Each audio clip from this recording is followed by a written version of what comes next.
All right. There we are. Hopefully everything sounds okay. Uh, does that? It's more zoomed in on my face than I expected. Oh well, I can change that a little bit. Hang on. Now I want to see how does my face look. I can fix that. Hang Oh, it's just as bad as normal. on.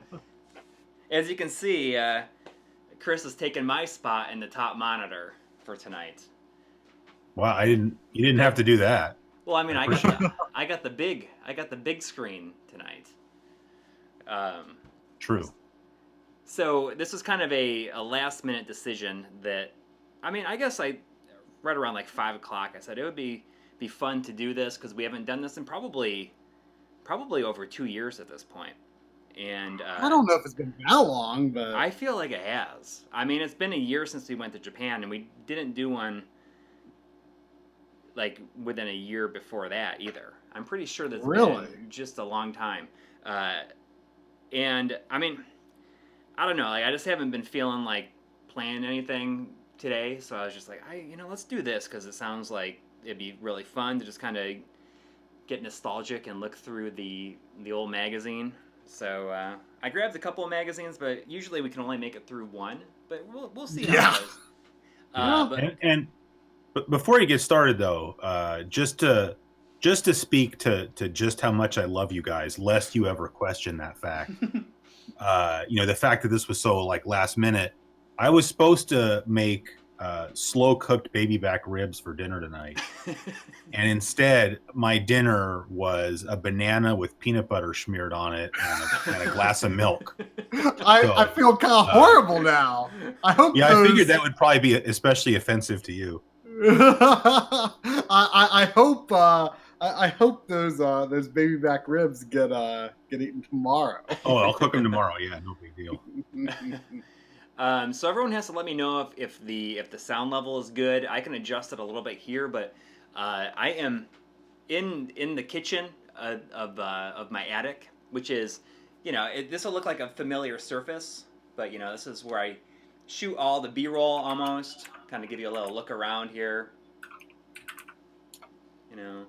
Look at that. It's just like, I mean, our people who watch our behind the scenes videos on Patreon and stuff know about how it's just a section of wall with the wood paneling. Yeah.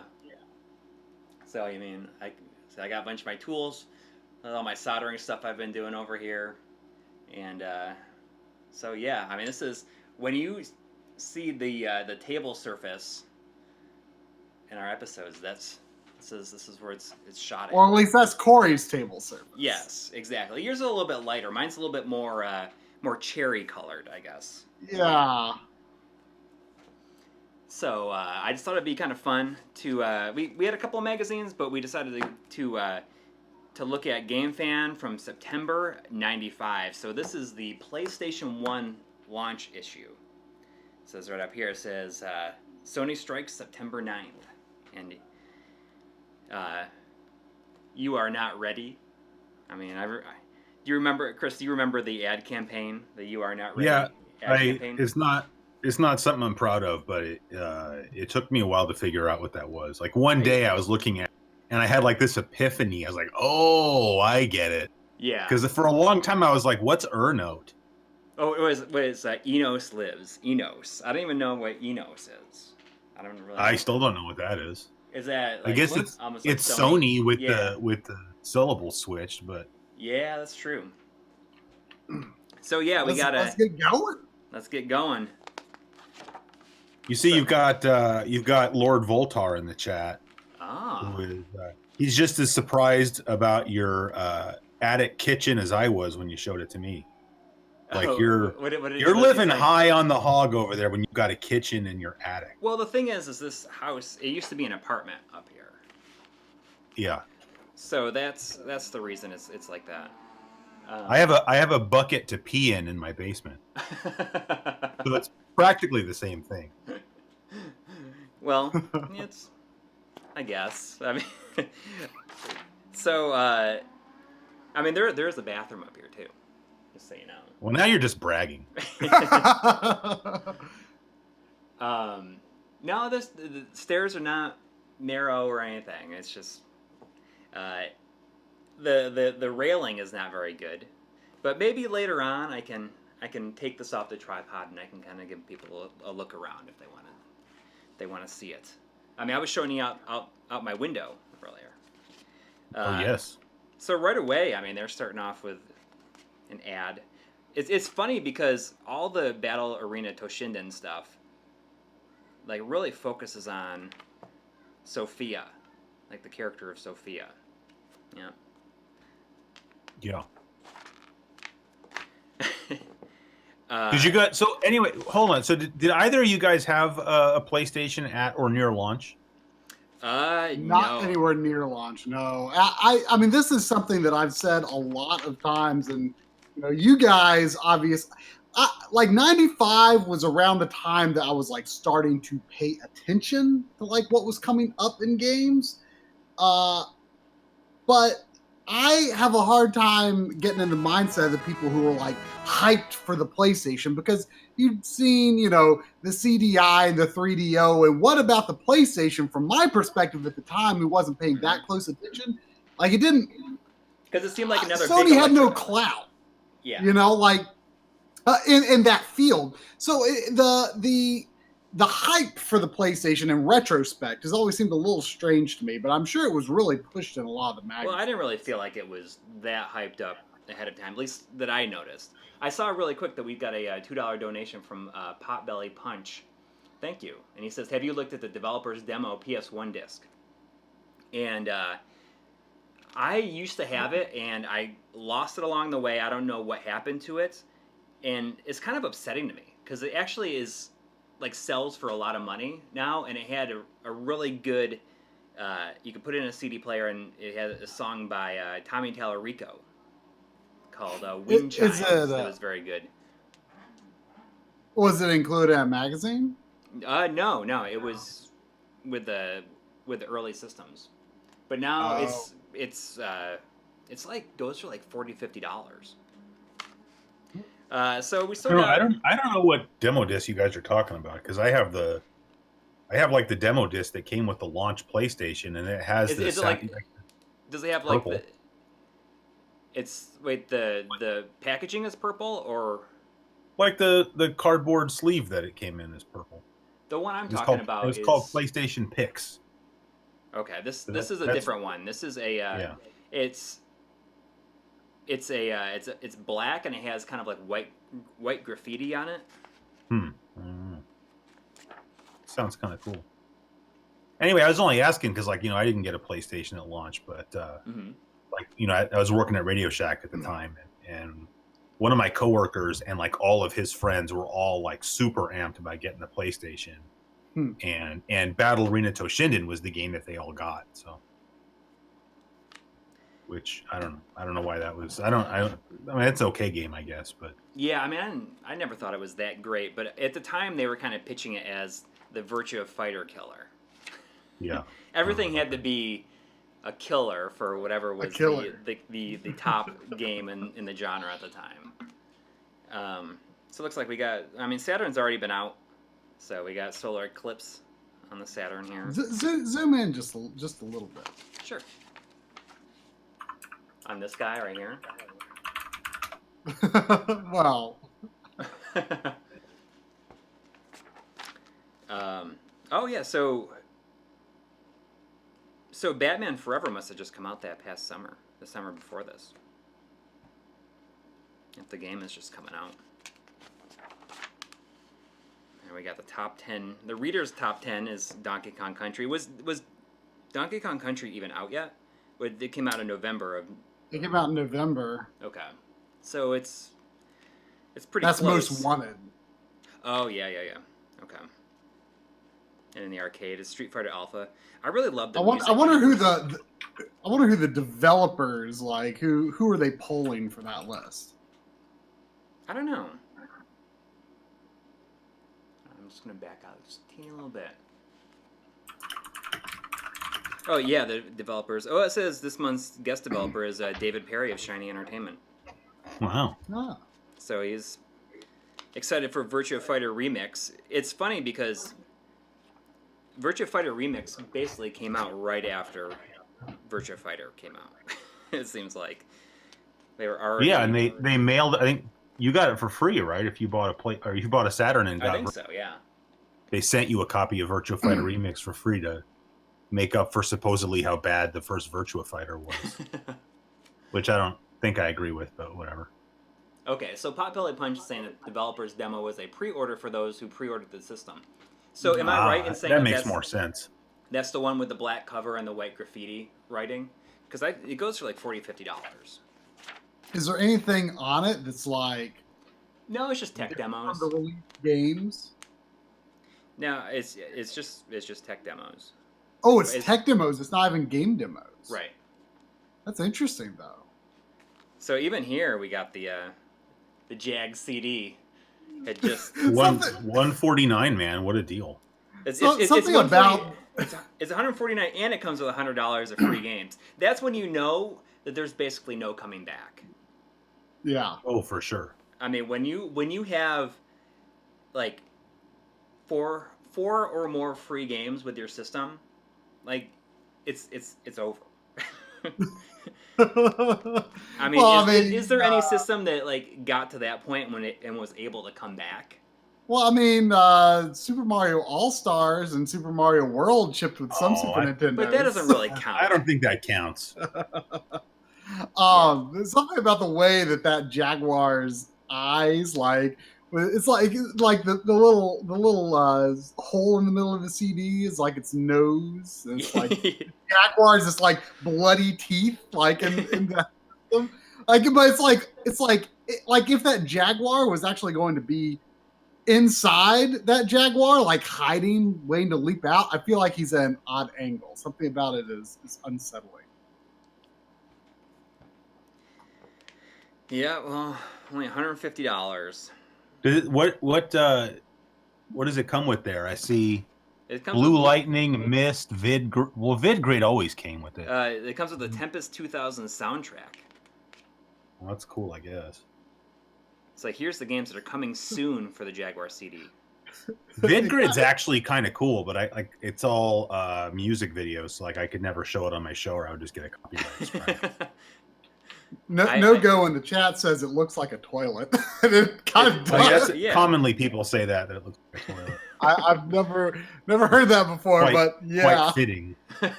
All right, so we get into the reviews here.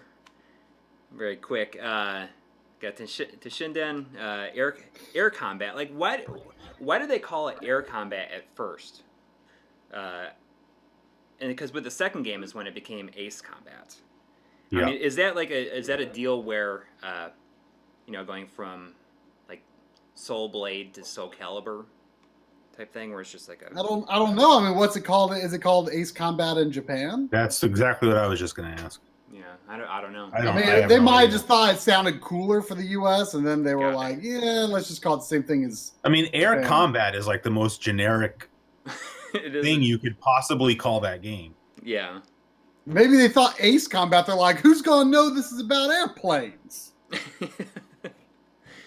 We got air in there. And someone in the chat says in Japan it's called Ace Combat. So I mean, obviously that would make Coury is also saying Soul Blade is an American name. So was it always called Soul Calibur? Soul Edge. Soul Edge. Okay, but then there was like a Soul Calibur 1, and then for whatever reason they just ran with that for numbering the sequels. Right. So even here, I'm surprised that Total Eclipse was getting this kind of reviews, because I never thought it was that great of a game. And especially at that point, it's a re-release of a game that's been out for a couple of years at that point. Well, which game someone gave it a 65. That's not. Yeah. No, that's Kill Leak the Blood. It got Total Eclipse. Got 90, 89, and 88. Yeah, I'm a little bit surprised by that. Not that it's terrible or anything, but I mean, I don't know. I feel like you have to put yourself in like the shoes of somebody that like was picking up a PlayStation at launch, maybe didn't have a home computer. Mm-hmm. Like if you just had like a Genesis or a Super Nintendo, now all of a sudden you're playing like this cool 3D game, maybe you would think that was cool enough to say it was like a 90. I don't know. But That's the only thing I can think of to justify that. But I mean, it had been out on the 3DO for a while. Yeah, but most people didn't have a 3DO. Yeah. Like, I'm surprised they would give it that high of a score because, like, those guys had seen some stuff, so you wouldn't think. I could see some, like, average Joe thinking that it was a cool game at the time, but. But when you got, you got Ridge Racer, I mean. That's got some pretty good reviews for sure. Skid liked Total Eclipse more than he liked Ridge Racer. Yeah, that I don't get. Yeah. But then you got Nick Rocks giving it a 98. I mean, that's probably, at least in my opinion, that was the best game at launch. Oh yeah, and I always liked that you could covered it last in my show. And you can take the CD out and put your own music in it too, which is cool. Did you have to do it? Could you just like leave the CD in after the whole game loads at first, or did you have to swap it every time you started a new race? I'm not sure. I don't remember. Or was there only one track in Ridge Racer? Well, yeah, no, there's only one track in Ridge Racer.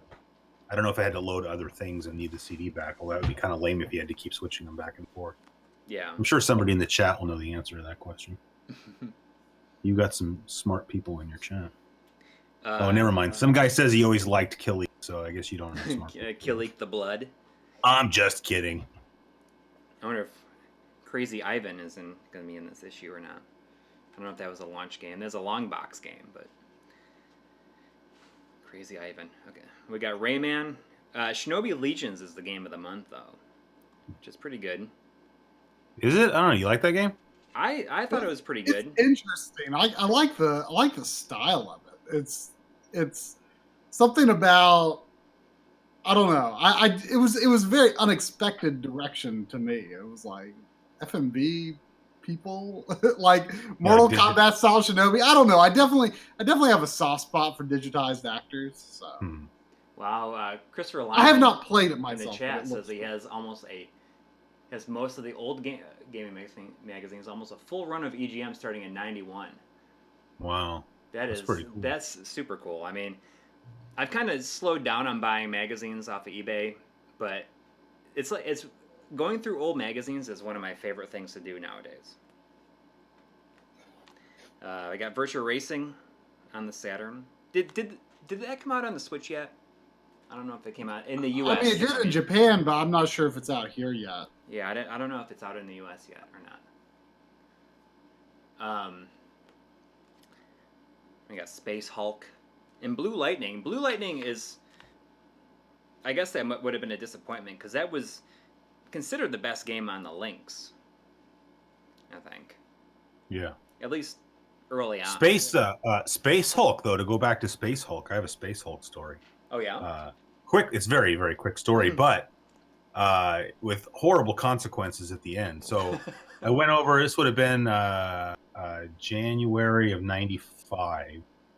I went over, spent the night over at my friend Rob's house, and we stayed up all night, like didn't go to bed at all, playing Star Control 2 on the PC and Space Hulk on the PC. And it was a Saturday night, and it was a Saturday night before Super Bowl Sunday. And so I went home after the night of being at his house. And, I grew up a huge 49ers fan just because of where I live. And I go home and I was excited because the Niners were playing in the Super Bowl. But, I hadn't slept all night. And so I went home and got in bed to take a nap. Because, the Super Bowl doesn't start until 3 o'clock here on the West Coast. And my mom never woke me up to come watch the game. She's like, because she was a huge fan too. Like, that's why I was a huge fan. But I woke up literally when the game ended, and I was like, Mom, why didn't you wake me up? And she's like, oh, I just thought I should let you sleep. So that's what I think of anytime I see Space Hulk. But also because at the time I thought it was a really cool game. And, I mean, it takes place, is it at the Warhammer universe? Is that what it's part of? If you're asking me, I have no idea. I don't know. I don't know anything about Warhammer, so. I always thought it was part of that because there was kind of a new version of it that came out a few years ago. You got. I didn't know that either. So. The Jaguar version of Rayman. Yeah, I don't have that. I kind of want to get that, but then at the same time, what for? And, all the 16-bit games are basically right here at the end. You got Doom and Weapon Lord and Pitfall for the 32X. So that's a 32-bit game then, Pitfall for the 32X. Yeah. Excuse you. But even here, they have... Is that Magician? Or Weapon Lord, sorry. No. Yeah, Weapon Sorry, Lord. go ahead. It's the fighting What do you game. got? Yeah. Oh, so did Ark the Lad come out as a standalone release? Oh, yeah. The launch? I didn't realize that. Yeah. So there's there's a long box Ark the Lad 1? No. What? No. This is in Japan. Oh, okay. The trilogy came out here as one release, but they all came out separately. I mean, the first one is so short, but yeah. But that's one of the reasons that the second game is so long. I think it's just for that to kind of make up for how short the first one is. It's too long. Ugh. But it wouldn't seem so long if you had a gap of a couple of years in between playing the first one, or a year before. It would still seem pretty long. It was not a fun game to me. Wait, is Clockwork Knight on there? Someone in the chat just mentioned Clockwork Knight. That's 2, yeah. The Japanese release. Got a 99. Someone gave it a 99? What the heck? Yeah, Skid. So were there no Super Nintendo games in there? Just Weapon Lord up here. Huh. At this point, I believe the last Mega Drive game had been released in Japan. There was, Genesis still had releases here, but I'm pretty sure the last Mega Drive game was early '95. Yeah, Ark the Lad 1 was rushed for the launch. If they didn't rush it, I have no idea where it would have ended. Oh, we got codes and stuff. You gotta have codes. Yeah. The Hocus Pocus section there. Oh, we got an ad for Earthbound over here. Look, it's got the scratch and sniff. Do they still work? I don't know. I scratched and sniffed them though, apparently. But do they still? Can you scratch it a little bit and see if you smell anything? Should I try? It just makes for better TV, dude. Yeah. Yeah, still. Really? Wow. Yeah. What does that smell? What does it smell bad? like? Like a rodent, or what is that? I don't know. Like an old. Oh no! Well, this one, this guy, the fire dog, this kind of smells like cayenne peppers. Oh. Really? Yeah. That smell has maintained all these years? I guess. Well, because it was locked up inside the shell of whatever you're scratching. Yeah. What's I don't know. I have no idea. I just can't believe that it's maintained. And this one tastes like this one. It smells like potpourri kind of. I mean, none of them smell bad. What's the point of having the scratch and sniff there? What are they trying? It says we're warning you. This game stinks. Yeah. Oh. I mean, okay, it's a bad ad campaign. Okay. Honestly, I thought maybe I just didn't get it. There's a lot more stench where this came from. I wonder. You think I can still send this in? I mean, I know it's kind of 96, January 31st, 96.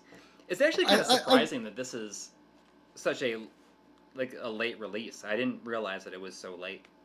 Yeah, no, it's a 95 game. I mean, it's not very technically impressive looking though. Oh yeah, I mean that's the reason I didn't get it, because if you just look at screenshots of it, it does not look good. Yeah, I mean, performance-wise, it's pretty stuttery too. So yeah, I mean, it comes in a gigantic box though. I remember seeing that in the store, and You were interested because of it? I never bought it, but I was interested based on the fact that it came in a gigantic box. Yeah, I mean, there was a time where I almost bought it, but I mean, the graphics, if you just look at it and, with Donkey Kong Country right around the bend, well, I mean, it almost looks a lot like Final Fantasy IV. It looks, Well, it's a very different style, but I mean, if you look at through the eyes of someone who, wait, did you say this? You said this magazine is 95. You were saying something about. You were saying Donkey Kong Country wasn't out yet. Donkey Kong Country came out in 94. I don't know why I was thinking we were looking at. Okay.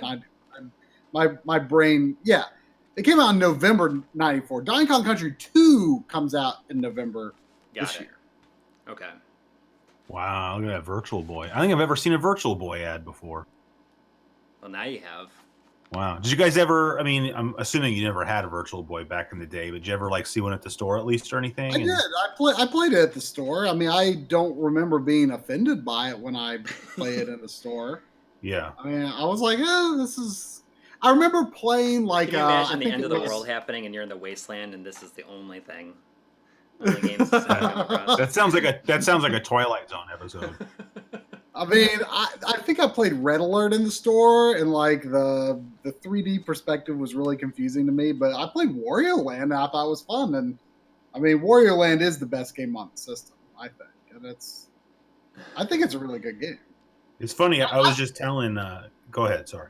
Oh, I was just saying, I like the 3D effect of the Virtual Boy. I think it's actually a pretty decent effect. I mean.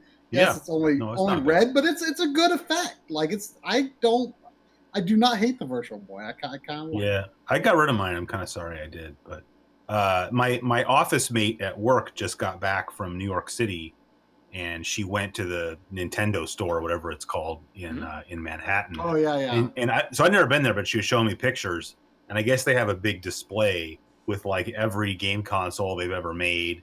Plus like examples of Game & Watch and stuff, and they have a Virtual Boy in there, and I had to explain what it was to her because she really, I mean she's like 30, so she's younger anyway, but she's into games and stuff, but not so much that she knows what a Virtual Boy is. Just because I think most people these days probably don't know what it is. Maybe not. I traded my Virtual Boy for a Neo Geo Pocket Color and a bunch of games, so I think I probably got the better end of that trade. I mean, I think Virtual Boy games are pretty expensive nowadays, though. Like, I'd like to grab one or two more, but I've only got Wario Land. But they're kind of expensive now. A lot of the ones that I find for sale lately are like complete in box, and I don't want to pay the complete in box price. Yeah. Didn't somebody make like an EverDrive for something EverDrive like for the Virtual Boy, or somebody working on one? There's a flash. So you could just it's also been consoleized. Like there's an RGB or a VGA output mod you can choose. Oh, is there a like a Mr. Core for the Virtual Boy? Should ask Smoke Monster. I don't know. I have no idea if the Mister is powerful enough for it. I don't know. So now I see on the next page there you got a feature about Steve Race. Is Steve Race the guy that came out at E3 and was like the $2.99? That's him. Yeah. I mean, I'm not gonna. Does anybody need to know that story, or is that common knowledge? I mean, that's one of the key PlayStation stories at this point, I think. That's like the original mic drop moment in video game history, I think. Yeah. I don't know. Like they kind of went with a hot tub pool like feel for this interview. I don't know why. Do people still have hot tubs? I feel like when I was growing up in the 80s, it was the thing to have. I can't remember the last time I saw a hot tub at somebody's house. That's a good question. We just got $2 from Joshua Upham. Thank you very much. With no message. All right. So see, we're back to Sophia. Sophia says, get on your knees and bark like a dog. I mean, you can kind of understand why they might. Yeah. You know. And over here we got MK3, the original MK3, not Ultimate. And, MK3 was a pretty big disappointment for me. I think it's a pretty big step down from the second game, mainly because I feel like the fatalities in 2 were really good and just like over the top, but in here they became too cartoon-like, where like Jax like gets really big and stomps on whoever like stomps on them. It's I just think it's not very good. Was the Genesis and Super Nintendo version out already, or probably, yeah. And I wonder if they talked. Do you know which version is considered the best? Like between like Super Nintendo, Genesis, PlayStation, is the PlayStation version the best? The problem with the CD versions is that when Shang Tsung changes forms, he has to the game has to stop and load who he's changing it to. So that kind of kills it all. We got 2 pounds from Hyper. Thank you. Asking any updates on the SD to Dreamcast serial adapter? I ordered one. That's something I know.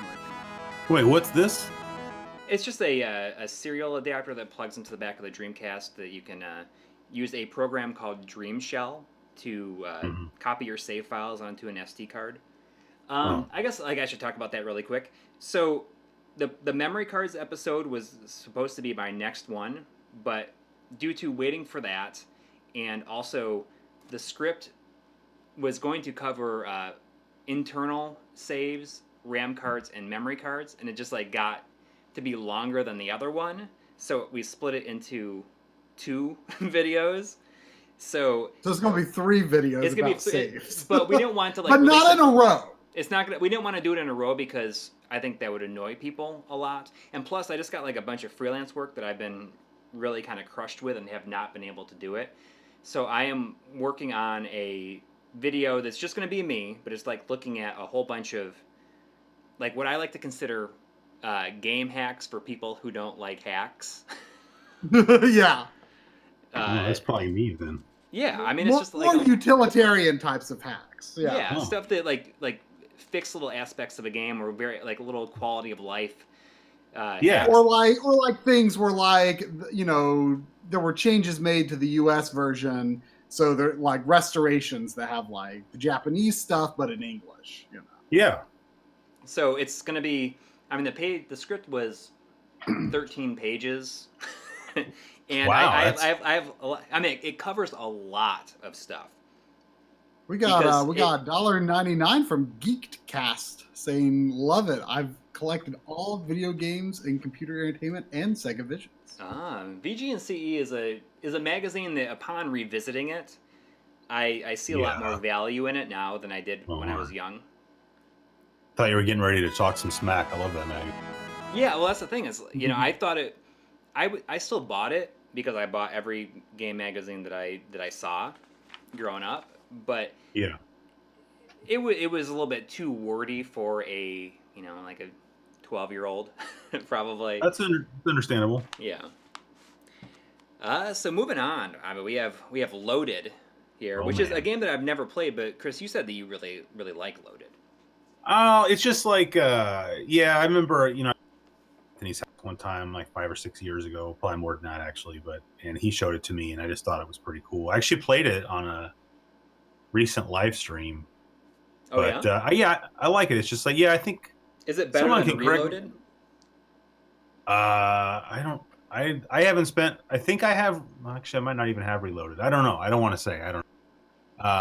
Is it like a top-down brawler? That's kind of what it looks like. No, it's like a top-down shoot. It's almost like Gauntlet as far as the perspective and the mechanics go, But yeah, it's top-down. You're going in the first. The first area you're in is some kind of crazy, weird, creepy psychiatric hospital or something, and there's all these crazy people that are trying to kill you, and you have to go around to different rooms and you have to go get a green key card so you can go open the green door to get to the next area where you have to find the blue key card to open the blue door. But that game, it's got good controls in the way it's fun that way, but it's also just got a ton of atmosphere. It'd be a really cool game to play at night with all the lights turned off and the sound turned up real loud. Not because it's scary, but it just has a cool atmosphere. Yeah, I think so. I think it's a cool game. I don't know how. You could probably get tired of playing it pretty quickly, I guess. I might be a good game. Would have been a good game maybe to rent back in the day versus paying $50 for. But I paid $10 for my copy, so certainly it's worth that. I saw that we got $5 Canadian dollars from the importer saying it's criminal that you guys can't make a living from MLiG after all these years. I mean, it is like our main thing at this point, but I mean, yeah, we still take on freelance when we need to. I mean, I mean, not when we need to. Like, I take on freelance every time it comes up. yeah. I mean, it is a lean living, but hopefully that will be on the upturn. I hope. We also got $5. And there was also from SNES Drunk. SNES Drunk. So see, it's funny because I never say SNES like talking about the system. Oh, I never do either. But if I'm talking about SNES Drunk, then I would say SNES Drunk. Well, I mean, I guess that's how he says it. But he says SNES Drunk. That's true. Right. I mean, I almost always exclusively say Super NES. I say Super Nintendo almost all the time. Yeah, I say Super Nintendo. But Super Nintendo Drunk would be a mouthful for a YouTube channel. Anyway, so he was right to go with SNES Drunk. So thanks for all that you do. Nice to see CG Quarterly hanging out as well. Indeed. Yeah, it's been too long. Really. There have been there have been a few things where like in the big game tech documentary that I'm editing now, there's a few instances where like some of the people call like the devices they've made, like Kevtris says copy NES. Mm-hmm. Yeah, well, I mean, it makes sense. I feel like that's like the proper name for it. So I'll say that, but otherwise I will say NES. Right. Same here. Now we got Air Combat. I never really played the first one. The first one I played was the second one, which I thought was pretty good. Same here. And this is a series that I had no idea until a few years ago that there's like a lot of people were like super passionate about it. And it's not necessarily people that are like big dog fighting fans or big like airplane aficionados or anything like that. I haven't really played one, but it definitely seems like there is a pretty broad appeal to it that I did not expect. It's something I just ignored for a very long time. Yeah, I really want to play the new one in VR. Oh yeah, that's right. But I mean, I remember even I played the second one first. The first time I played the second one was on a demo, and I remember being like really impressed that you could kind of fly anywhere you wanted to, and it was fun to like fly in between the buildings, because at that time I had only had that kind of experience with Star Fox, and that was all on rails. But when you can fly around and circle back, it was kind of a big deal. Was that a Namco demo disc that you had? I don't think so. Do you remember?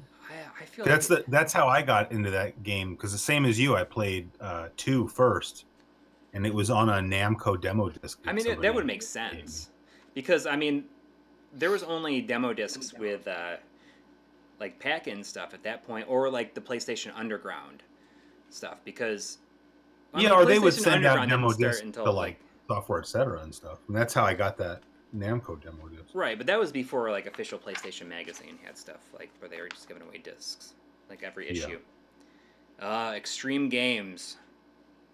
Yeah. I mean, you look at these pictures and it's very obvious that they were going for something that was inspired by Road Rash on the for sure, like the 3DO version of Road Rash. Do you not like Extreme Games? I never played the first one. I only played the second one. Oh. I mean, it's a fun game. It's clearly, as you said, it's a rip-off of Road Rash, but I thought it was I had a lot of fun playing it for that launch episode. Yeah. No. I'm not positive I've played it since then, but I had fun playing it for the launch episode anyway. We got Total Eclipse Turbo. And, I mean, I have this, actually. But that game's like a solid 90 to me. We got another donation. Wait for it from our good friend Paul Sutton. It says, I love to freak on these little life and I love to freak on these little my life and gaming bastards. You like to freak on us. Well, it's good to see you. What does that mean? Okay. I don't know. I'm old, so I don't really understand like that. Well, he's our age. I know Paul from a long time. Maybe he's I've known him maybe for a he's long just time. cooler than me, I Yeah, he's just busting our chops. Yeah. We got Rayman over here. That is a very colorful spread right there. Yeah. Yeah. I mean that in a good way. I mean, I don't have a lot of memories of playing this because I didn't really play it until I have the PlayStation 1 version, but that's the only one I played. Did it launch simultaneously on all the platforms, or was it already out on like Saturn? I feel like the Jaguar was the first one to come out, wasn't it? Oh yeah, that might be right actually. This is a game that I don't think a non-long box black label exists for, and that's something that I always assumed existed, and then more recently, like I've been looking for it forever, and I was like, it just like dawned on me recently, like, what if it doesn't exist? Do you just not like long box games, or no? He doesn't like greatest hits games. Well, I don't like that I totally agree. Well, I actually don't like either because like I don't have any long box games. You should get some, dude. But I got a long box Twisted Metal at Goodwill a couple weeks ago. But like, that's awesome. Was it $20? No, it was $3. Wow. The way that I organize my games, like I do not have room in my PlayStation section for long boxes. Like, let me come over, dude. I'm sure I can find some stuff we can get rid of, make some space. We can get some long box going. I like my PlayStation games to be consistent. How many boxed N64 games do you own? Boxed? Yeah, because we can clear those out right now. I'm looking over there. It's quite a few. Yeah. But you don't keep them in the boxes. No, I don't keep them in the box, but like I've got my boxes out. Like the games that I am the original owner of for N64, I own all the boxes. But that is, probably only like a third of the N64 games I own. Wow. So what's the deal? Like it says Killik the DNA imperative here. Did they? That's what it was called here.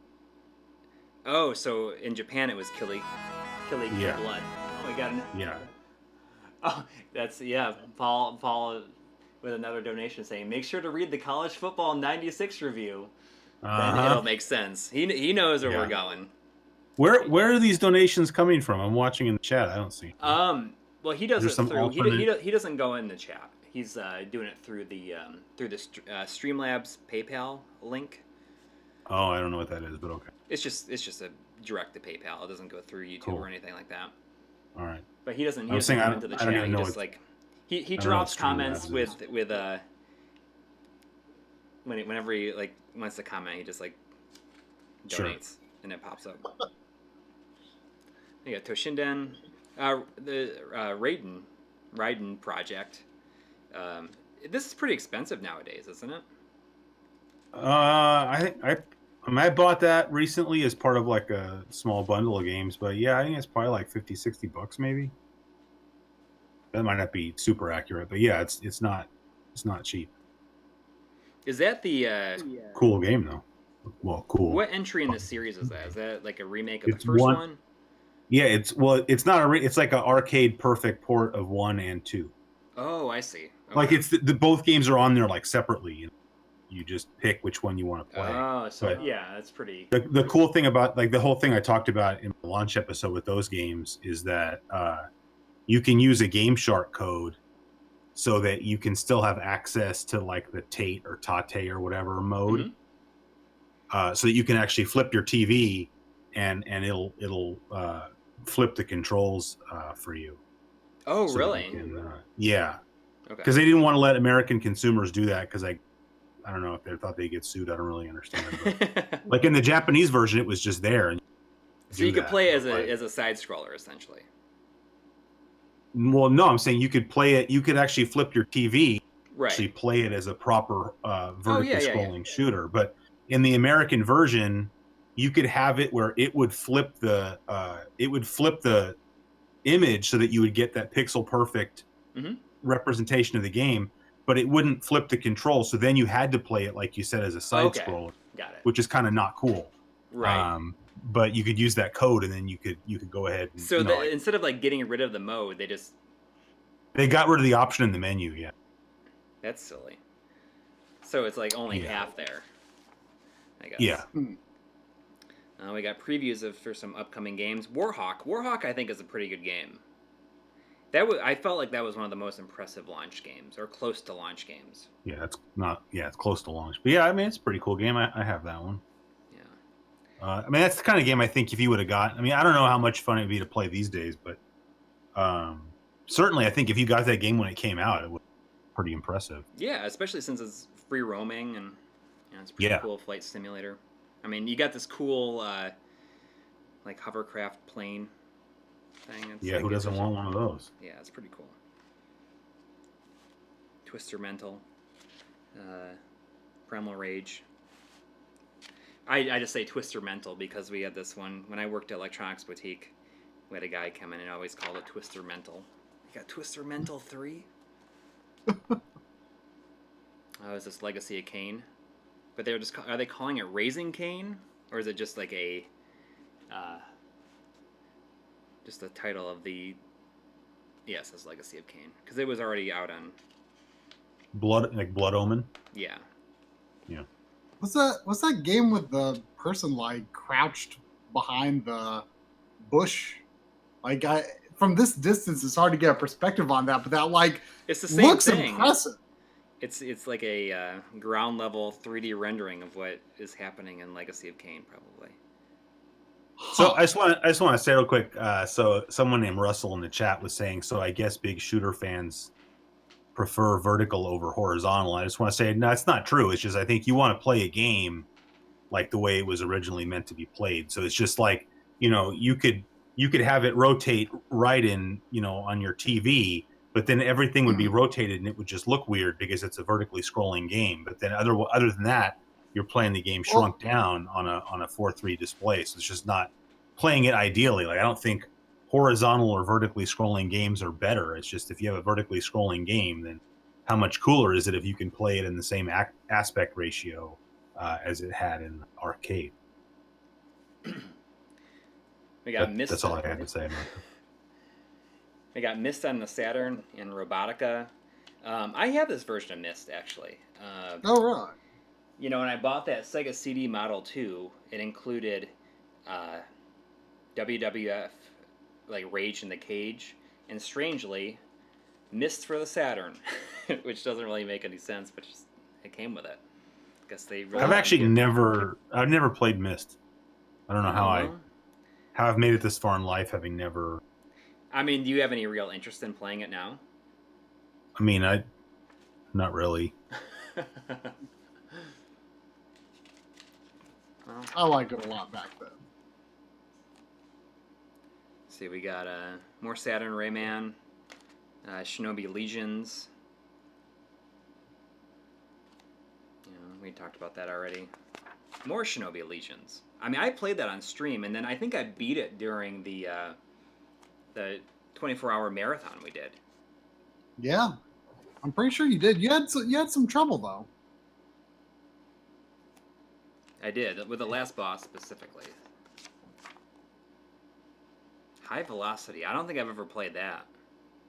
It's an Atlas game. You guys familiar with it? It looks kind of cool, actually. Like an arcade racer. High Velocity? Yeah. It's funny. I just started playing that game a little.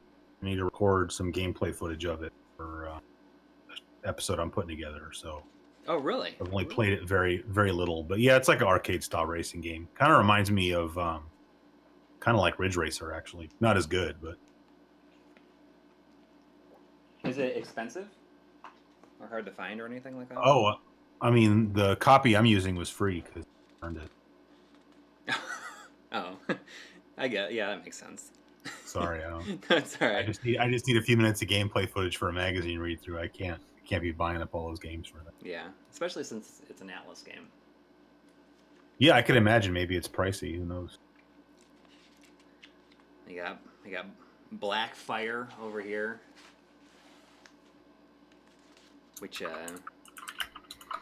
Makes me think of what was the Sega CD game, the helicopter game, like Thunder or something, Thunder Strike or something like that. Yeah, I want to say it was Thunderstrike. Yeah, and it's like one of the most common games on the system or something. I feel like I see it. And then there was a Thunderstrike 2 came out for the Saturn. Oh, really? Mm-hmm. And I know that because I was just playing that game too, for the same reason. Ah. I wonder what that. Wow, never mind. Got Virtua Racing on the Saturn. And John Linneman was not a fan of this version. Yeah. I mean, I don't remember what he said about it, but I mean, it's weird that.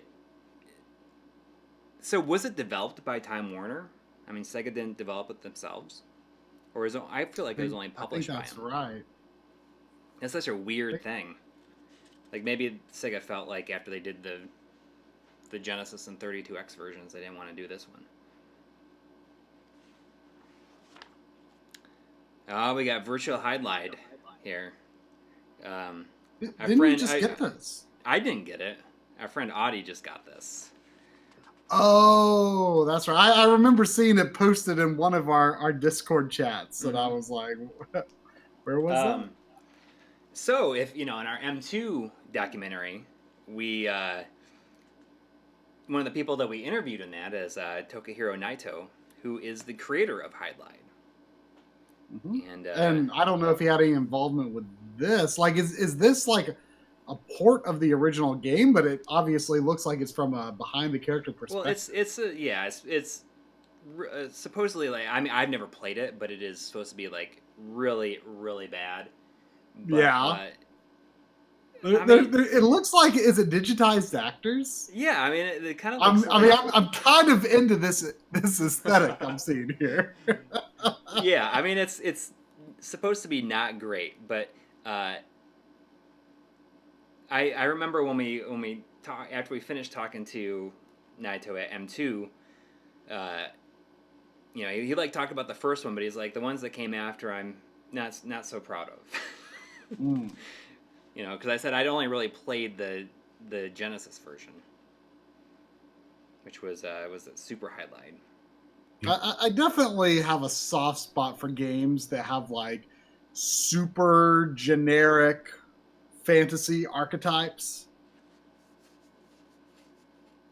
Yeah. Which I've not really played a Highlight game, but that's what it looks like to me. Like stuff like Gauntlet. Like, I've not like put a whole lot of time in any Gauntlet games, but there's always something about it that calls to me. I mean, I'm wondering if the reviewer liked it. At a glance, you might think that Virtual Highlight is no more than pixely digitized graphics and what would be a garden variety first-person RPG. In actuality, however, it's so much more.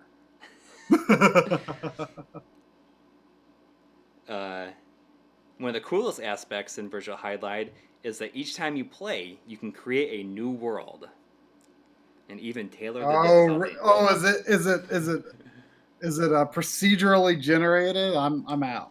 Yeah, I'm out. SNES Drunk says that Virtual Highlight is at least ambitiously bad.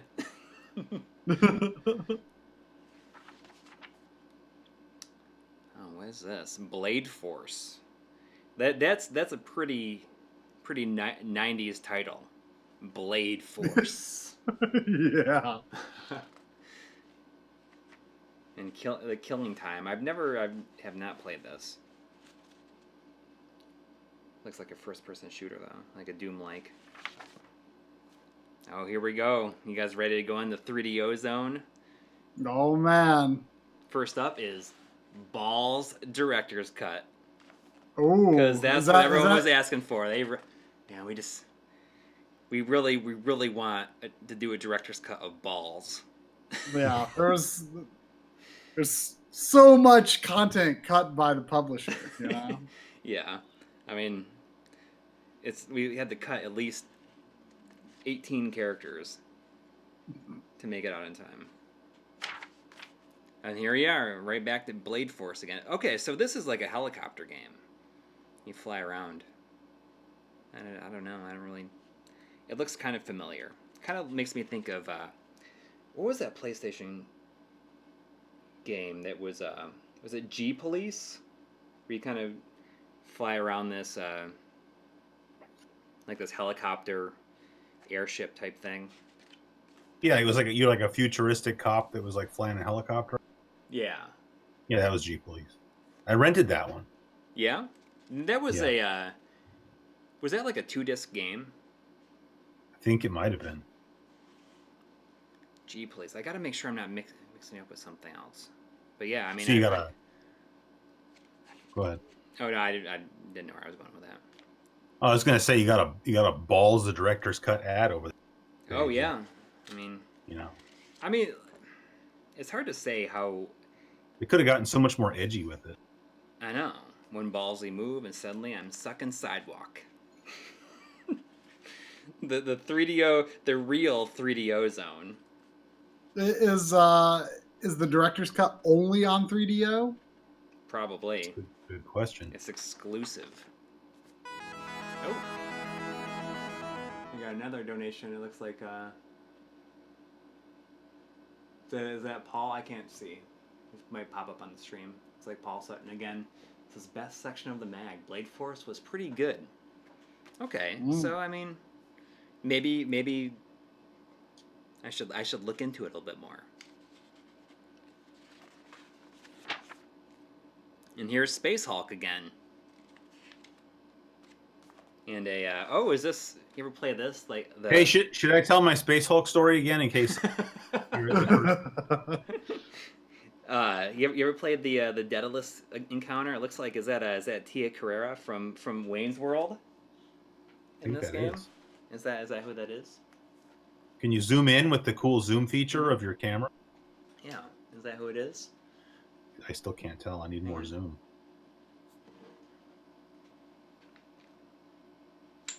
You need to go a little bit more. Let me get a little closer. I don't want to screw anything up here. Well, it's all right. You don't have to. It's all right. I don't want to screw up the setup.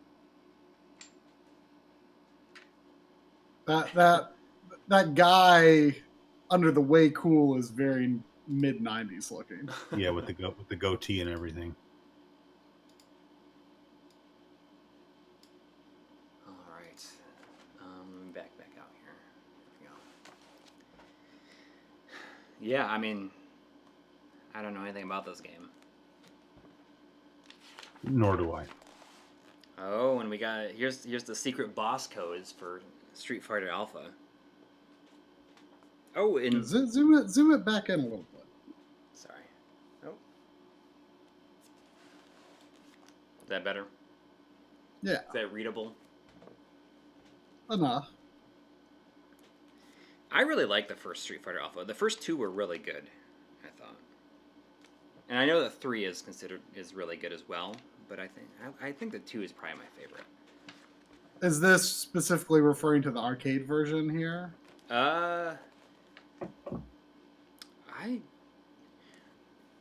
would assume so, because I think that on the PlayStation and Saturn it came out right around the same time, which was I think within the first year on the PlayStation. I feel like it might have been a launch window game though. Oh, we got more Raymond. Our good friend Raymond. Everyone loves Raymond.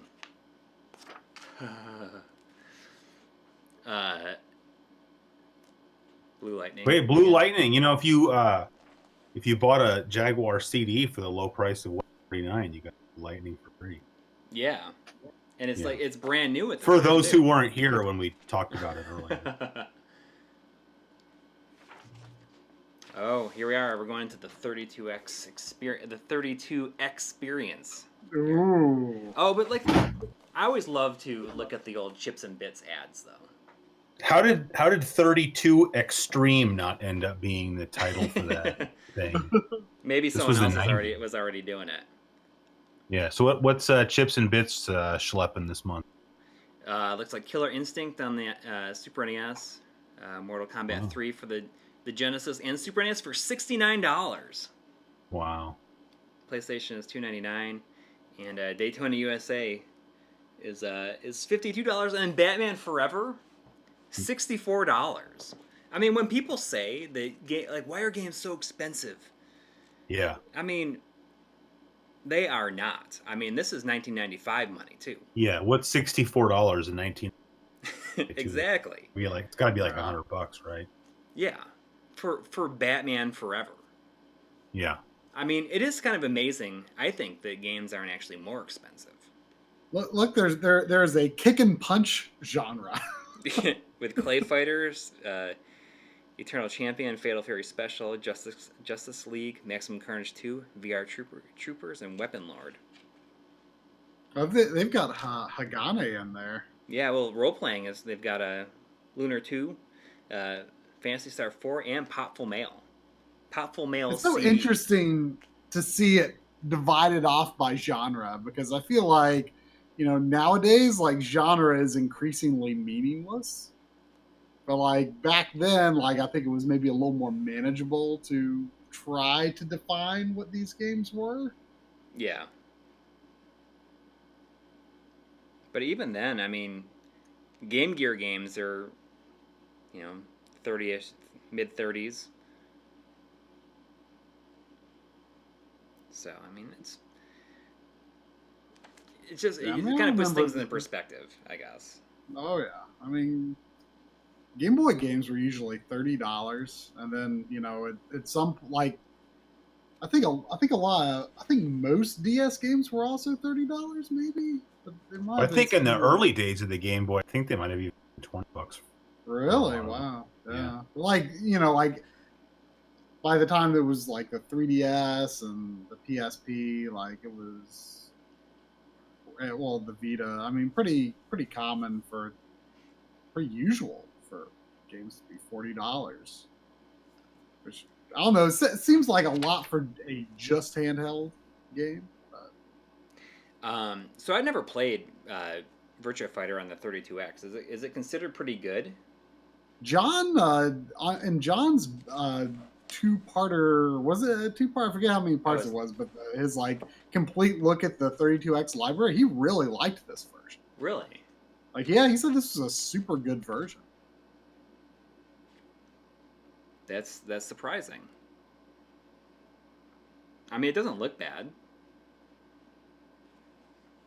I think it's 30 frames per second. But yeah, but it's okay. It runs in 240p. He said it was pretty. Yeah, he said it was pretty good. Apparently, it's a big jump over the regular Genesis version. Man, what is going on with the chat? I mean, there's a lot of pretty trolling. There is a ridiculous amount of trolling going on. Is it just like spamming, or just like? No, it's like the same guy, I think, coming back with a new account and just being an idiot. Yeah, well. But I don't know who this guy is. Can you imagine having like that much time and like caring so passionately? Well, if you saw what he was saying, it would be that much more ironic, because that he has the time to do what he's doing. But I don't know who this guy is. You guys have the as like a chat moderator. Shout out to the importer, because this guy is like Quick Draw McGraw with these trolls. Like, this guy's doing an awesome job. I think he may have been our very first moderator, actually. Well, thanks everybody for doing that. I mean, it's crazy. I just can't imagine having that much time and caring, and feeling like that's how you want to spend your Sunday evening. Yeah. when there's so much other stuff to do, like. Yeah. I mean, I can't imagine like wasting my time doing something like that and being like that bored. What's the I always think of the song by Harvey Danger, where it says, "If you're bored, then you're boring." So that's pretty accurate, though. Yeah. Well. Okay, so we got Clockwork. Is this the first Clockwork Knight? It's so interesting that there was a review of the second game. I wonder if it was an accident. Because I think wasn't the second game review, wasn't that? in like the Japanese section there? Yeah, but that's this too. Oh, I thought you said this was Clockwork Knight 1. Oh, never mind. I see what you're saying. Okay, yeah, it says Japan, it so. is, unless it's part Then I 2. don't know, maybe it's a typo or something. In the beginning, I mean, maybe typo. Oh no, You this guys this is part 2. It says CK2 is just incredible because Clockwork Knight 1 was in the US. It was a launch game. That's true. Yeah. I talked about that on my show. Yeah. I mean, weren't they like less than a year apart? Probably that would make sense. I guess I have the first one. The second one, I mean, they're both pretty good. I mean, that might be a fun game to stream sometime. Yeah, I can see that. Oh my God, this guy's still. It's this same one guy. That's amazing. Sorry. It's all right. 11th account. Like this guy keeps getting banned, and then he like quickly like logs out and logs into a different one so he can do it again. I mean, can you imagine? Like No. saying, I've missed it every time. You know, in the moments when you're laying in bed with your eyes closed, trying to fall asleep, what's going through your head when? You know, when it's just you alone with your. Yeah, but I mean, obviously spent, significant amount of time to create all these accounts. Yeah. Like, I don't know if they were specifically for us.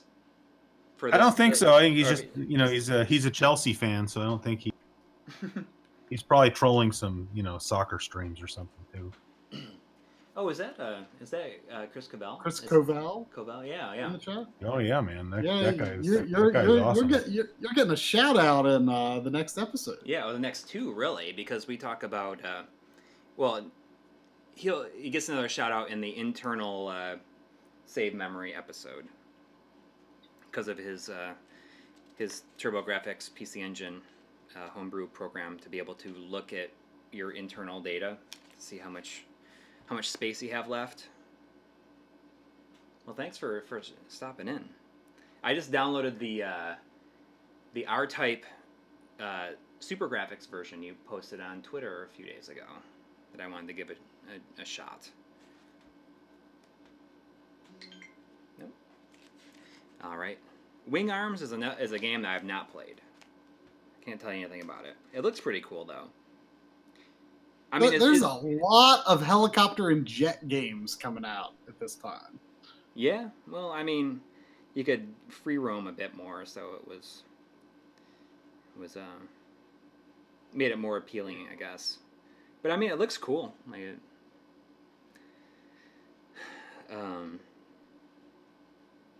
so if it was Sega, I mean, is that? Because remember, there was that canceled game on the Dreamcast. What was it, Propeller Arena? I wonder if that was like a sequel or like a kind of a semi-sequel to this in any way.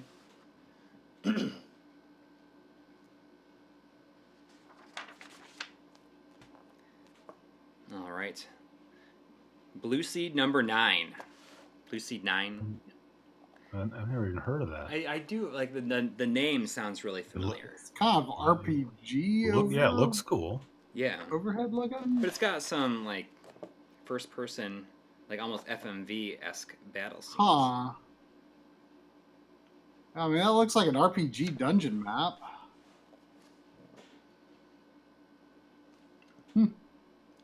Uh-oh. Got some cool looking scenes. Yeah. There's a lot of stuff here. I mean, it goes on to the next page. And here we are with Virtua Fighter Remix, which was Virtua Fighter 1 with textures, essentially. Yeah. But it ran at 60 frames per second, too, I think. Probably much better. But, I mean, do you really think it was a good idea for Sega to do that? Like, I don't... I mean... Yeah, I mean, it almost looks like it takes away from some of the charm. Well... Well, I don't even mean... I just mean from like Virtua Fighter 2 was basically almost out in the arcade anyways at that point. Or maybe it was out in the arcade. I bet you Virtua Fighter 2 was already out in the arcade. Yeah, the game moves at 30 frames per second, half the speed of the arcade VF2. Characters are about 50% bigger than the original Saturn Virtua Fighter. Polygon breakup during replays has been completely remedied, and everything's texture mapped. So Virtua Fighter 2 was already out. So this was kind of a way to make the wait for Virtua Fighter 2 easier probably. And not only that, but Virtua Fighter 2 on the Saturn was a really, really good version too. So I mean, they probably used a lot of what they learned making this, importing Virtua Fighter 2. My favorite character and my favorite name is Jeffrey McWild. I love that name. I worked with it when I worked at Electronics Boutique. I worked with a guy named Jeff, and we call him Jeffrey McWild. Over here, I used to take the Working Designs ads and cut them out of certain magazines and put them on my wall. Because I mean, you look at an ad like this, and this is so much classier than any of the stuff that we had seen, like any of the 3DO stuff. It's like, yeah, it's classier than that ad for balls. It is. Yeah. Surprisingly. I didn't realize that Lunar 2 was release around this time. I mean, it says not yet rated. I realized Lunar 2 was so late. I mean, that's par for the course with Working Designs. Oh, that's true. Working Designs. So, having one of if not the last games on each system. Yeah, so I don't know when it actually released in Japan. I guess was a bit of a gap. Yeah, I mean this came out probably it's surprising it says not yet rated, but I'm pretty sure that this came out in October '95. It's kind of crazy to me to see the Sega CD version of that being advertised at the same time the PlayStation is launching. Yeah, but I mean, I didn't have a PlayStation. I remember getting this at the very start of it was 95. I'm pretty sure it was October of 95. Because I remember going to buy it and then going to a high school football game afterwards. And leaving at halftime because I really wanted to go home and play it. And I knew it was in my car. Oh, God. Chris Covell is asking if you ever read the fine print and Working Designs ads. They have Easter eggs. Oh, yeah. I totally forgotten about that. This one says that another production in Glorious 3B. What does that mean? I don't know. Okay. So the Working Designs games get a fairly lengthy section in this coming weekend's episode, because somebody out there did a series of hacks of all the Working Designs games, or like most of the Working Designs games, that undoes a lot of the balance stuff that really messed up a lot of the difficulty in some of these games. Then they call them unworked designs, and but it keeps the translation in there, but undoes the stupid save system in Lunar 2. I feel like a lot of people would want the translation tweaked too in some cases. Right, but I mean, for me personally, even though there's certain aspects of it that are dated in the pop culture of the time, I have a very, very big soft spot for Working Designs translations. I mean, they just really worked for me. So I mean, I know there's a lot of people that will disagree for what they were doing at the time. Yeah.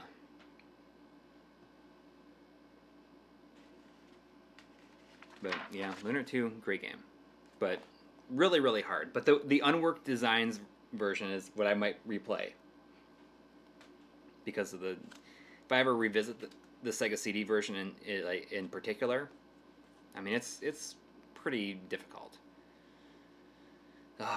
Rig Lord Saga. I can't tell you anything about this. I've never heard of that one either. I mean, it looks almost Quest 64-esque. I was going to say, the battle perspective kind of makes me think of, Ogre Battle or something. Oh, yeah.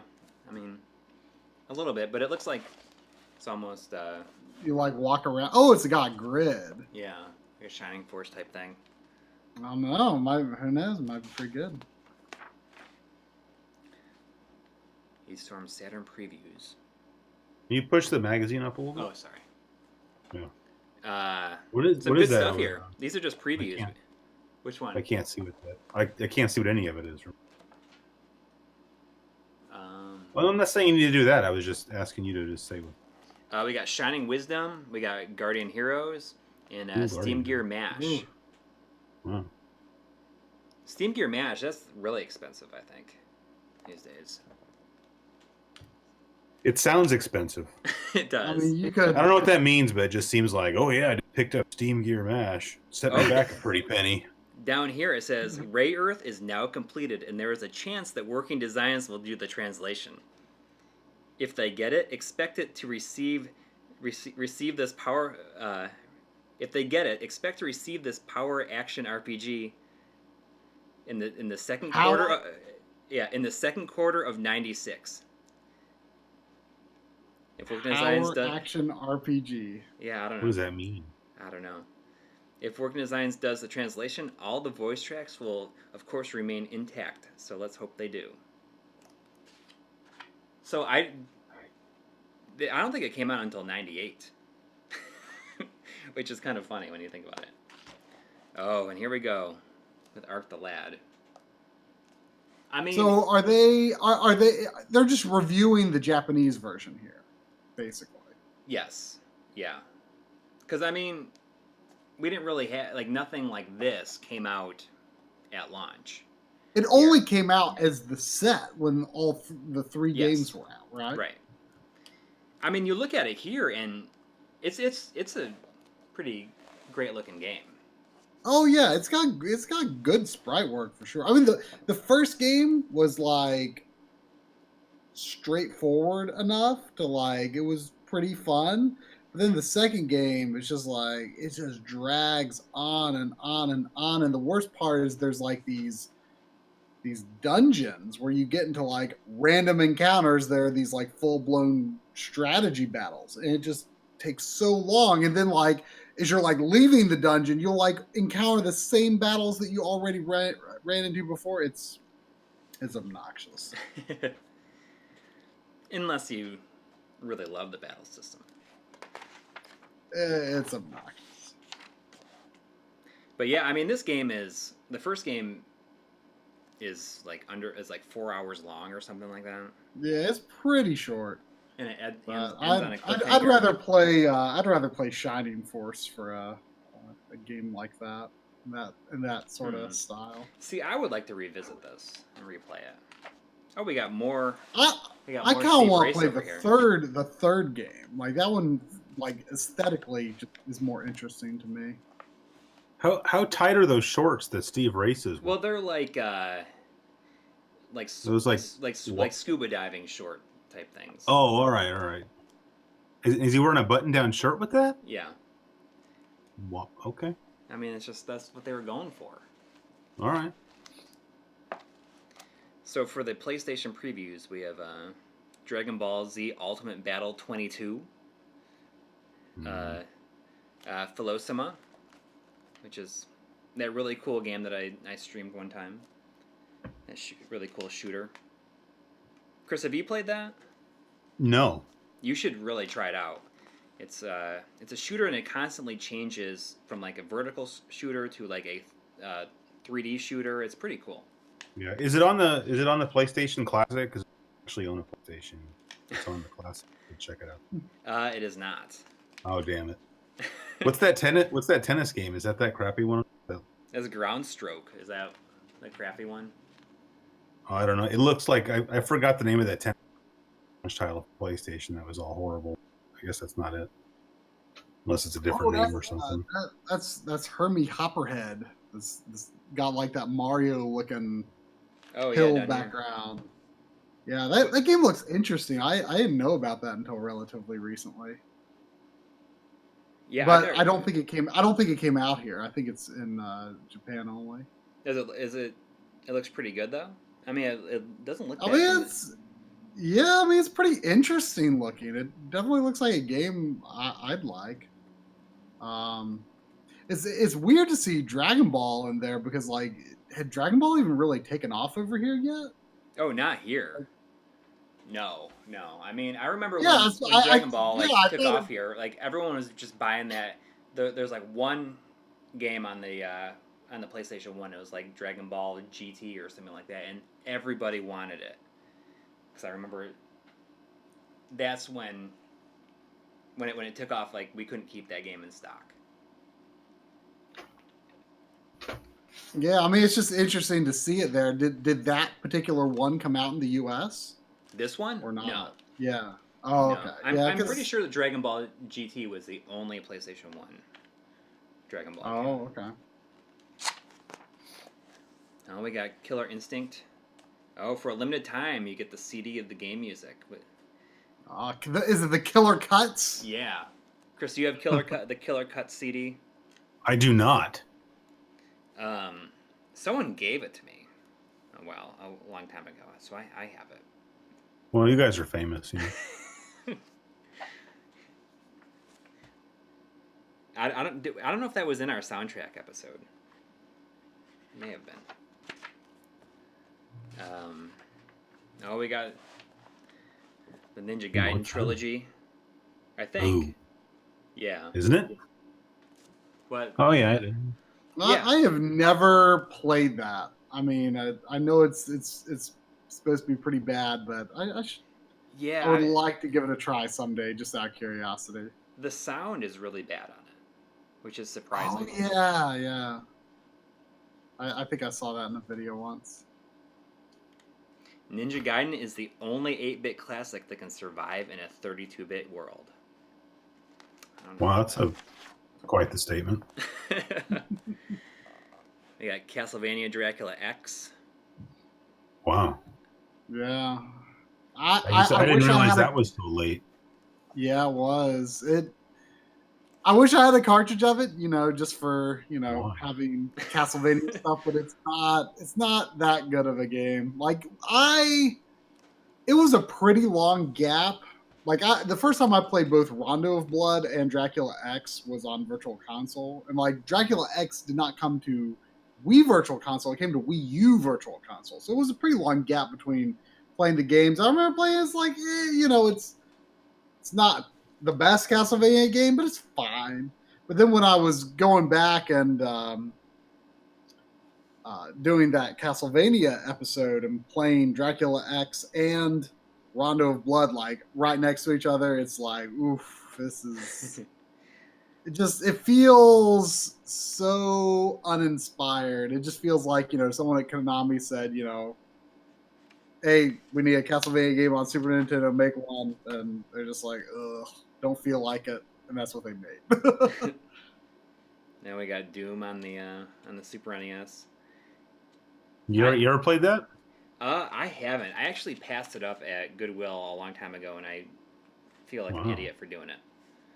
It came in a red cartridge, didn't it? I think so. Isn't that Doom 2? No. That's the first one. Definitely the first Doom 2 is on Super Nintendo, isn't it? Or is it only Doom 1? Oh, okay. Which came... Did the Super Nintendo port of Wolfenstein come before Doom? Boy, I hope so. Yeah, I don't know. Because Doom uses Super FX, and I think Wolfenstein is just a regular cart, right? I guess that would make sense, but I don't know. I'm sure the chat can answer that. I got Primal Rage. I don't know. I never really played it. Same here. I like the idea of a fighting game where you can play as a dinosaur. Yeah. With digitized graphics, but it looks pretty junky on the Super NES here.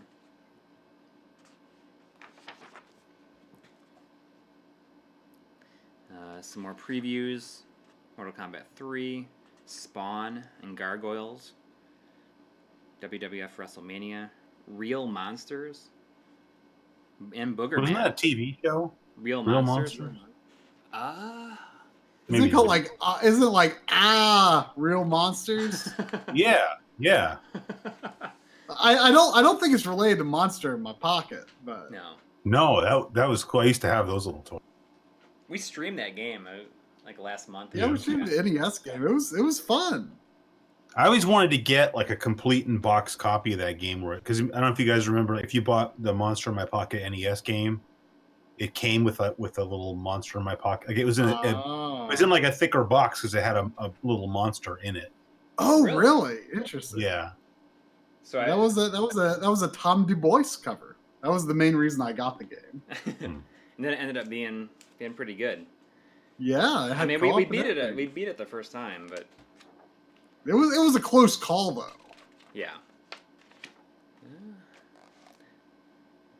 Here's Primal Rage for the Genesis.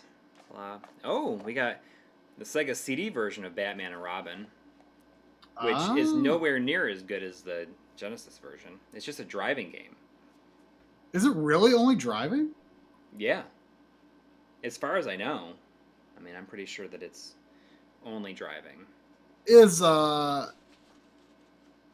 Batman? There's Batman Returns on Sega CD as well, right? That's the one that also has like the driving that I thought looked pretty cool, yes. Right? Yeah. And that was kind of a flagship title for the Sega CD when it came out, because the 3D driving parts. I mean, you can actually, it has the entire Genesis game in it as well, but you can actually make it so that you can just turn off and not play any of the Genesis levels, which is kind of funny when you think about it. Just like, if you just want to play the driving stuff, that's all you need to play. What's that over on the right? That looks pretty cool. It's Light Crusader. It kind of looks like that's kind of a... It's a treasure game. This is that's Genesis. Right. I remember reading about that not that long ago. And it's like an RPG from Treasure, which is the weirdest thing. Yeah, for real. I mean, it's kind of weird, and it's pretty common. Really? It's not expensive? I mean, I've seen it a lot. I keep forgetting about, because it's just a weird thing. Like, I would like to, I don't even know if it's any good, but I would just like to get it just on the novelty of a treasure RPG. That's just weird to me. We got 327 people watching. Wow. We've never had so many people watching a magazine. Well, here we go. Outside of the Genesis previews, Vector Man. So here it is. This is a really infamous article in this magazine. Did you hear Chris and I talking about it before the stream? I did. Yeah. So this is earmuffs, everybody. Yeah. Well, Chris, why don't you explain it? Because you probably can explain it pretty good if you want to. Oh, I mean, I don't know how much there is to explain. It was just this, this issue is infamous because of this review, which I don't know how this happened. I don't know if, because magazines like this had like editors whose job it was to review everybody's work and make sure that it was print worthy. But somehow some like placeholder racist. Text. Yeah, I mean, that's what they explained it away as. Yeah, is placeholder. I mean, if you read this, because it doesn't make a lot of sense. But are you saying that the entire article is placeholder text? No, just this segment right That's here. What I mean, though. That's what I mean. That you're saying that entire thing is nonsensical. Yeah, I mean, okay. It says right here. It says this is the almighty Ace Combat. It will it will likely take the dubious honor of most kick-assest game that ever was for a sim. It has all the usual components: speed, control, lots of lethal jets, and a bitch load of air-to-air missiles. Wow. A bitch load? Is that what you just said? Yeah. I didn't even know that was a thing here, but yeah. So I mean, I don't know how that even. I guess someone just forgot to, What was the thing you read? You said it's like the worst example of gaming journalism ever. Yeah, that's what somebody said. But I mean, I don't think that's really necessarily the case. It's just someone wrote some joke text or something just to see how many words they're going to be able to fit into that space. Yeah. And then it never got replaced with the actual text or something. But I mean, how does it make it past that many people and actually go to have that in there? I mean, it's in the Sega Genesis section in 1995, and it's a sports game, and I mean, it's college football '96 for crying out loud. Yeah, to be honest, I mean, or to be fair, rather, probably nobody read that article anyway. Yeah. Well, someone was saying. Obviously people did because it's pretty infamous, I guess. Yeah. Space Harrier in the chat is saying the rumor I read was that one of the writers put it in as a joke, saying to the other staff he could get it past Dave Halverson, but actually thought he would catch it. So it was a joke. I mean, that could be. I mean, I forgot his name. What was the name of the guy that used to always write like the very last page in EGM? Sean Baby. Like Right. Sean Baby used to like try to see what he could manage to slip past the copy editors. So I don't know if that's what this person was doing. Probably. Well, it was ill-advised. Because maybe they were thinking like, oh, like Genesis sports game, like no one's gonna read that, so I'm just gonna see if I can get away with doing this. So maybe that's what happened. It's so interesting that the EA Sports brand was like established by this point. Yeah. Like when like really just a few years before this, EA was like almost nothing. I mean, you know, making their like unlicensed Genesis games and stuff, you know? Well, EA Sports, I'm pretty sure that like the EA Sports Network started with 92, with like the second one. But it's like it's so crazy that was like established that far back and like how huge it is today. Wasn't there like the Sega Sports Network too, like as like SSN or something like that? I don't know. Oh yeah, that sounds familiar. I mean, I didn't really play any of the Joe Montana. Chris, I feel like you probably played Joe Montana because you felt obligated. Oh yeah, no, I've played Joe Montana. I don't remember anything about Sega Sports Network specifically, but oh hey, wow, we got a $10 from Craig Wan. Oh yeah. It says been forever since I last tuned in. Miss you guys. Just making up for lost time. Looking back at those magazines from the 90s, the articles were over the top. This is a good look back. That is true. I mean, it's so, you know, I mean, you got to think about like the perspective of all these people who are writing these articles were like in a position to have access to like all the systems, all the games, and that's got to have skewed their perspective compared to like the average person reading it. Like, and you look back at like what they reviewed and what they thought was really amazing, what they were kind of lukewarm about, and like all the years that have passed since then, you kind of look back and it's like, wow, they like really ignored some stuff that's like considered like, you know, hidden gems or whatever, and they were like, you know, hog wild over something that is like, it's not that great. You know? Yeah. It's just they just had a different perspective, but I think because of the circumstances of what they had access to. I feel like at some point we just have to say, us poor white trash, we'll just have to play it for what it is. A video game and nothing else. I don't know why that's what it says in there? Yeah. Wow. We'll just have to play it for what it is. A video game and nothing else. That doesn't make sense. I just like the soundtrack don't suck neither. Wow. It says, I mean, what the hell did those guys at Namco smoke anyway?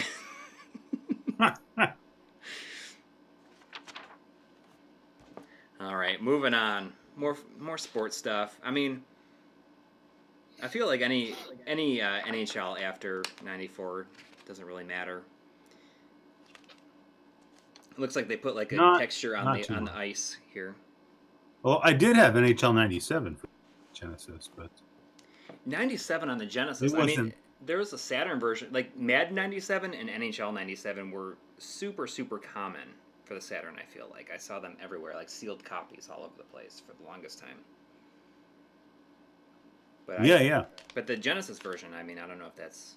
Well, I think after '94 they redesigned the game engine. Until '94, after that they kind of did the classic developer sports game move, where NHL '96 is just sort of a few incremental improvements and roster changes to '95, and then they did the same thing with '97, and then there was even an NHL '98 on the Genesis as well, but same thing. Yeah. And that was, but they all feel very different, like NHL hockey, and then NHL PA '93 and NHL '94 all kind of have the similar feel to them. They were just each sort of an improvement over the previous. Mm-hmm. And then 95 through 98, it's like the same thing. They all kind of feel like very similar games. I don't know if you watched the Game Saves episode that we did last week, but I used a couple of tracks from NHL 94 music tracks. Oh yeah, the title screen music's really good, and then the Sega CD version has like these really great remixes of the music. Hey, I haven't watched it yet, but I will. I promise. That's the crappy tennis game I was talking about. Power Serve. Look at that! Look at the shirt that guy's wearing with it's awesome. Skeleton thing on it. That's pretty cool. But other than that game is so awful. By 4 Winds. I wonder what else 4 Winds did.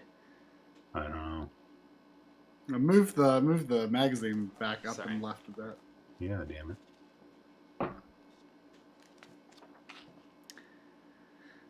More. Ooh, what's that?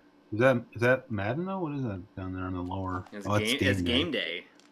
Oh wow, I have that. The original Game Day. Is that pre-rendered sprites there? Yeah, it wouldn't surprise me if it was for that. Because Game Day. When did the last Game Day come out? How long did they make? They made Game. I feel like Game Day was around. Like, was there a Game Day 2000?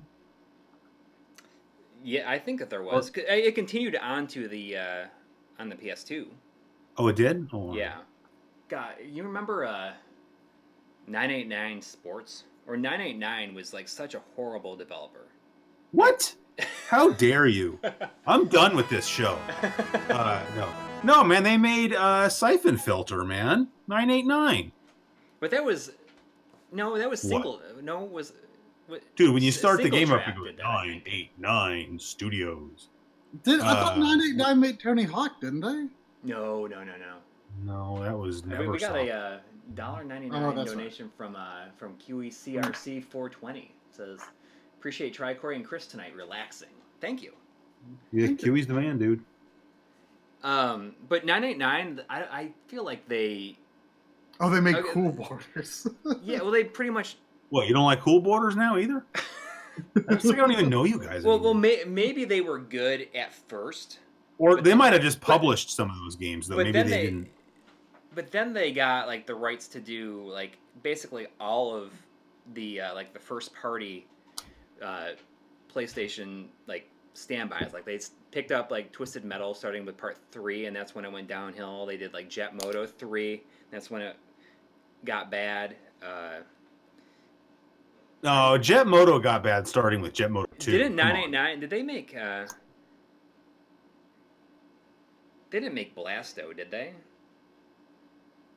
I never played Black. 343 Studios. I don't know. But 989 I thought was always really bad. Except for like early on, maybe. Siphon Filter is okay. I mean, it's like really the best part about Siphon Filter is the taser. Blasto was made by Sony Interactive Studios America. Oh. Okay, they didn't. Okay, but Jet Motor, they just got all of the standby like early PlayStation franchises. Do you think that anybody has ever done, like, I should just look on YouTube, but do you think anybody's ever done a complete, if it's even possible, to do a complete playthrough of Siphon Filter using only the taser? Like, you might have to use a different weapon for like boss battles or something, I guess, but like if you could otherwise make through the whole game with nothing but the taser, like that'd be entertaining television. Okay, so 989 is Sony Bend today. Oh, like, that's right. Now I remember because John was talking. Sure. Yeah, John was talking about that in his Days Gone coverage. Interesting. I didn't know that. Are they in Bend, Oregon? Is that why they're? Yeah. Yeah. Oh, that's cool. I didn't know that. We got Tekken 2. So where does Tekken 2 stand in the overall? It's the second Tekken.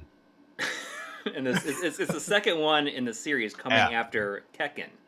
Well, where does it stand in notoriety? It's considered pretty good. I mean, it's a huge step up from the first one. Yeah, I feel like I don't hear people talk about the first Tekken that much. Yeah. Does this one have Bake Proton in it? That's what I always thought his name was Bake. Shinjan says try all Tekkens are bad. Now 3 is really good. And 5 is supposed to be someone in the chat says, Kenny KC in the chat says someone should do a sports game hidden gems video. I wonder how that would go. Huh. I'd have to think about that. I mean, wait, like I'd watch gems? that. Sports game hidden gems. Oh. like picking the best one of like each series. Like what year? I mean, NHL those 94 aren't hidden gems then. Are like the best one, but I mean, like what is the best sports game in like the Madden series? Like which one is the best? 93. I think 92 is, but I just think that because that's the only one that because of the ambulance coming. Yeah, exactly. I mean, I've mentioned that a million times. I love the ambulance because it's really just so stupid. Yeah. So here's the Soul Calibur is better than Tekken. I say this as a person that doesn't get fighting games. Well, yeah, but I mean it's. But I like Soul Calibur. Hey, Smoke Monster's here. I just want to point out. Yeah, I was watching his Mega SD stream last night. Yeah. Oh. I wish I had known that was coming out before I dropped a bunch of money to get Sega CD recap.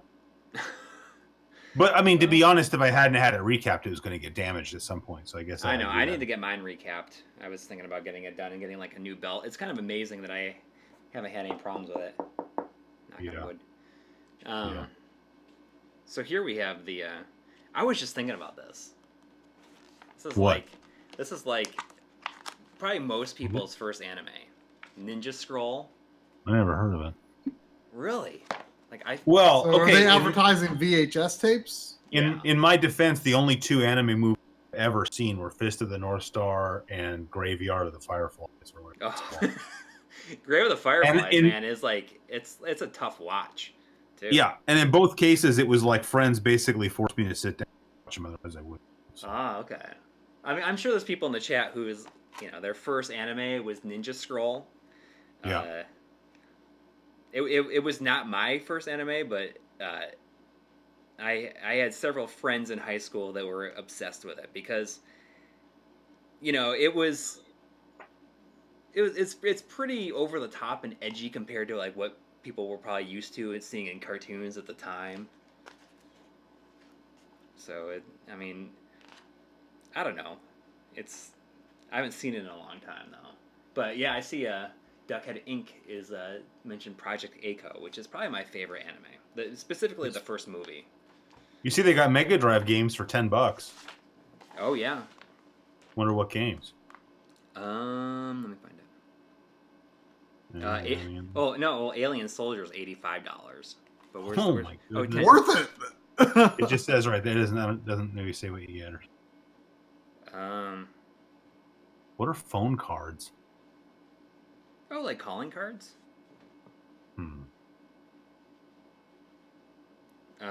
Let's see.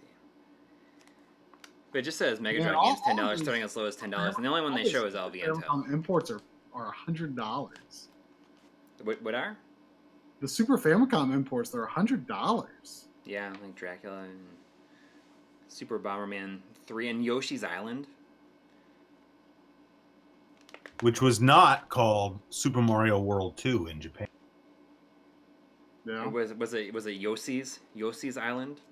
Yeah, well, they added, they added the Super Mario World 2 subtitle to it in order to sell it better in the US, I guess. But it's just like I talked about on my Super Nintendo launch episode about as popular as Super Mario World was, it never got a sequel on the Super Nintendo, and then people always say, "Well, wait, what a minute, what about but Nintendo only slapped the Super Mario World 2 on there just to sell more, Right, but does that mean that it's not Super Mario World 2?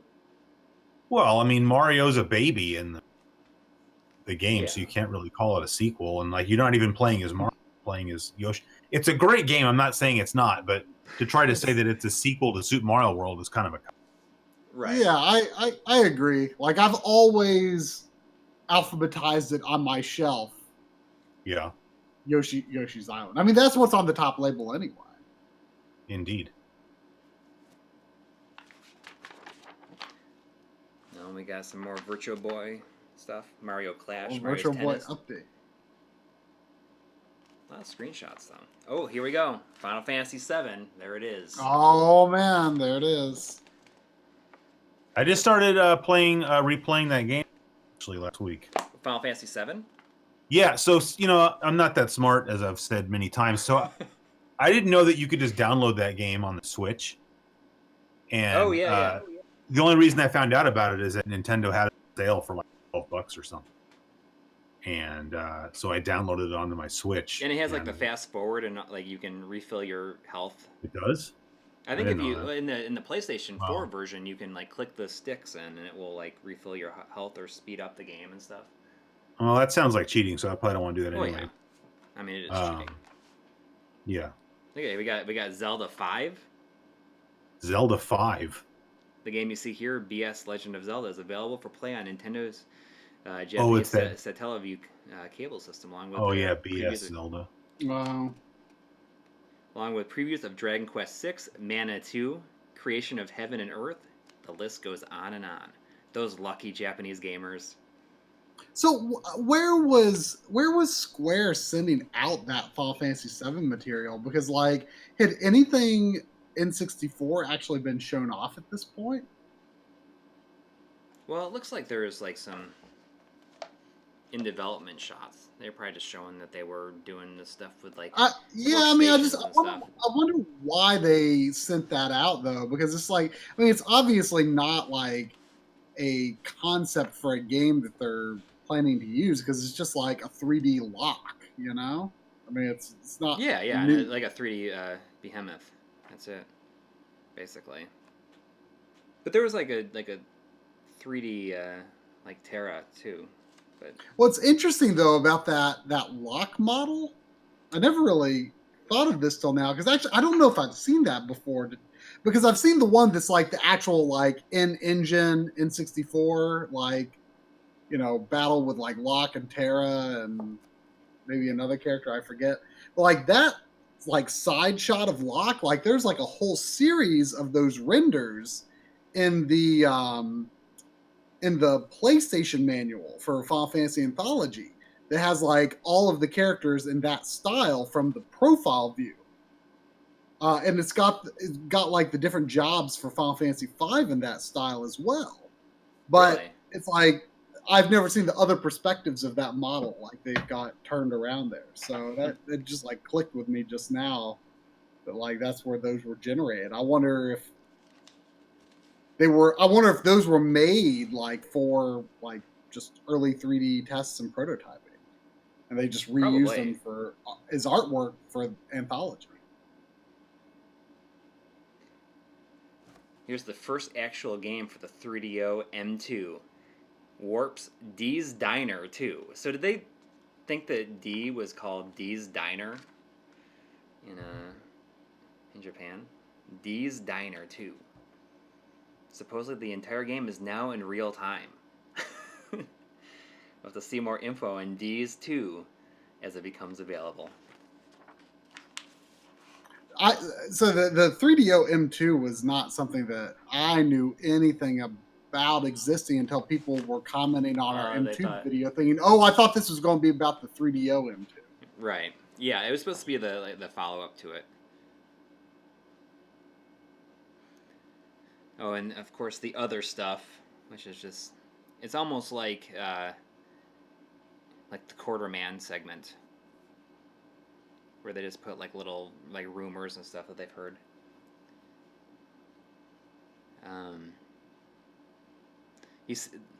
This one says Street Fighter 3 will be a real-time 3D polygon fighting game just like Virtua Fighter, and that the SF2 gameplay engine will be used instead of something akin to the VF and Tekken tap gameplay. Street Fighter 3 will be released in the first quarter of 1996 and will be available for home release in the summer of 1996. Dang. That was way off.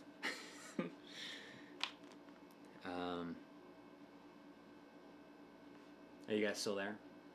Yeah, I'm here. Okay, everyone got real quiet there. Well, yeah, I didn't have anything to say about it. Well, here's more stuff for the 3DO M2. The 3DO company has quietly put the finishing touches on the M2 hardware, and by late summer, this developers will receive their completed development systems. So, I mean, is there any information out there that like from anybody that even used it or played it? Like, there's got to be some existing hardware somewhere in existence. Yeah. It makes you wonder where it is. I don't know. Oh, and then we just get to the end here with like a lot of ads. Like, is this Eat Boy Fat video? Boy. A I think Fat Is Boy. that Eat Boy or Fat Boy? I thought it was Eat Boy at first. It was Fat Boy. Yeah. In Youngsville, North Carolina. Oh, Wow.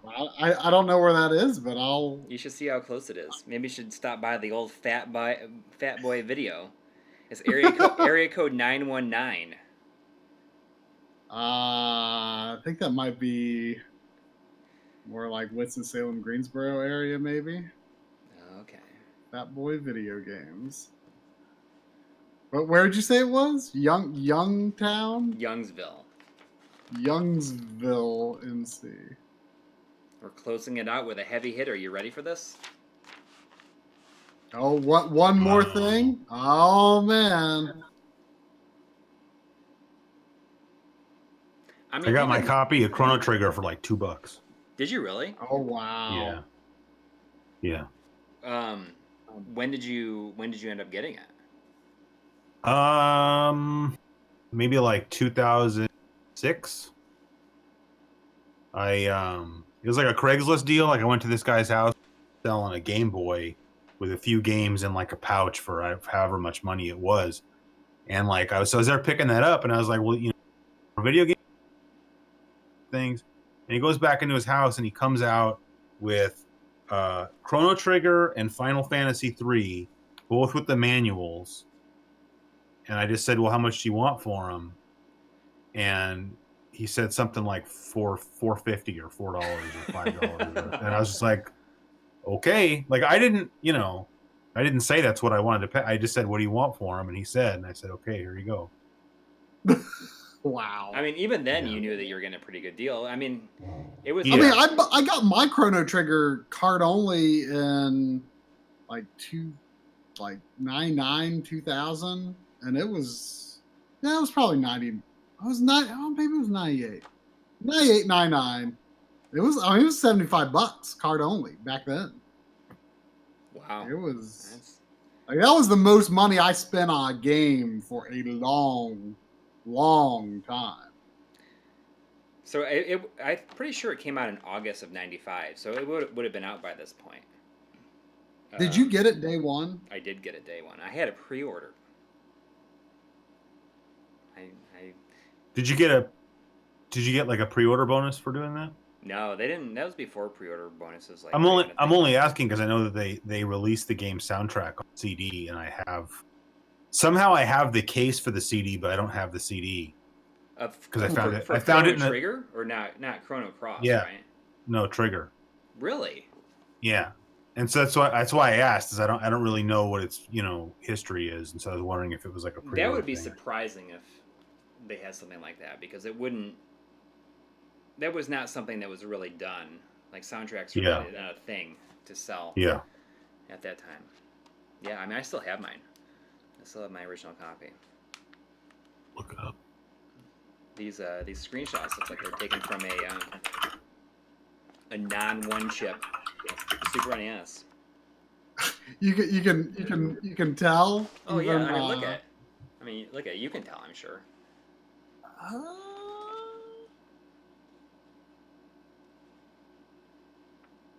You can tell. Yeah, I mean, it's hard to say over the web. All right. That's it. The very last page is Chrono Trigger, huh? That is it. So we got a little bit more time. Like, I mean, it's 11 o'clock now, but I mean, I thought we'd just go through one other one. It's very short. Do we have time? No, we can. It's gonna be quick.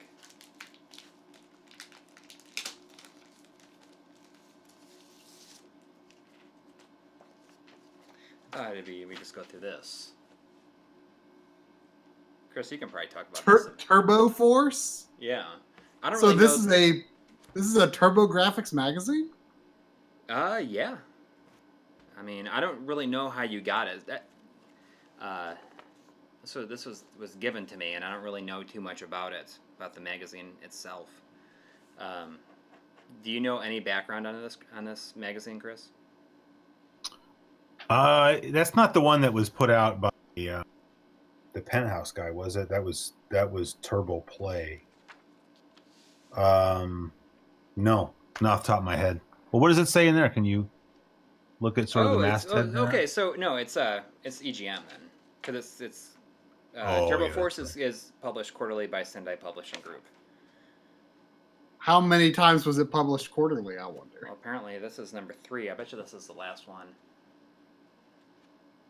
But yeah, I mean, it's got the Lords of Thunder on cover. I've never looked through this. But yeah, you open it up and it looks like the inside of a Mega Play. Basically. What's that? What's over there on the left? Can you slide it over there a little bit? Yeah. It's like getting $50 to have fun. Wow. You trade in your old 16-bit unit and get the brand new Turbo Duo for only $249.99. That's a so wait a minute. Well, I don't know. Is that a good deal? You think if you traded in a Genesis 1990? I think. Well, when is it? When did this magazine? Wait, are they talking about trading in any 16-bit console, or are they talking about trading in? Are they talking about trading in a TurboGrafx? Well, yeah, that's what I was going to say. Is I wonder if I turn in my TurboGrafx because it's actually only an 8-bit system. But like, it says the units that apply for trade-in value are TurboGrafx 16 or other 16-bit video game systems. Trade in your 8-bit system for a $30 discount and pay only $269.99 for the Turbo Duo. Man, that sounds like a ripoff. Yeah, I don't think giving up your Genesis or Super Nintendo in 1993 for $50 credit sounds like a horrible idea. Yeah. Oh, Chris Covell says that in his recollection, at least, the TurboForce that you're reading right now was an EGM insert. Oh, I guess that would make sense because I mean that's how Mega Play started too. I guess that's the insert. That's right. Yeah. Interesting, but I mean I bought every EGM, but maybe it was like a subscriber thing, where only subscribers got it like in a bag or something like that. But this was probably before they started doing the bags, so I don't know. I don't remember having this. You got Shapeshifter and Shadow of the Beast over there.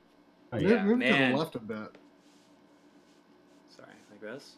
Oh, and there's a Super CD-ROM system card down there too.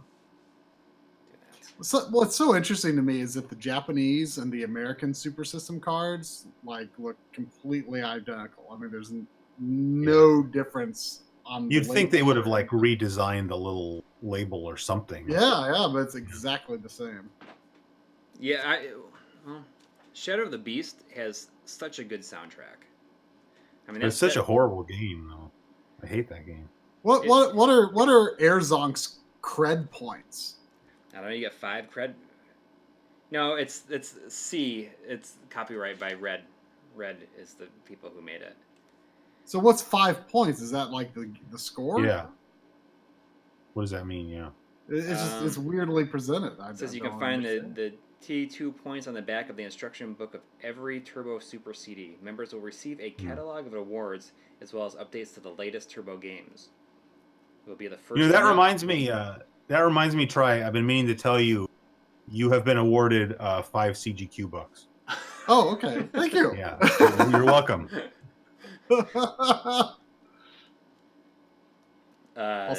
More stickers. You will also be the first to know when hot new Turbo games are announced and when they will become available. The T2 team marks the first time a game company in the U.S. has given customers a chance to earn gifts by just buying their games. A move TTI should be applauded for.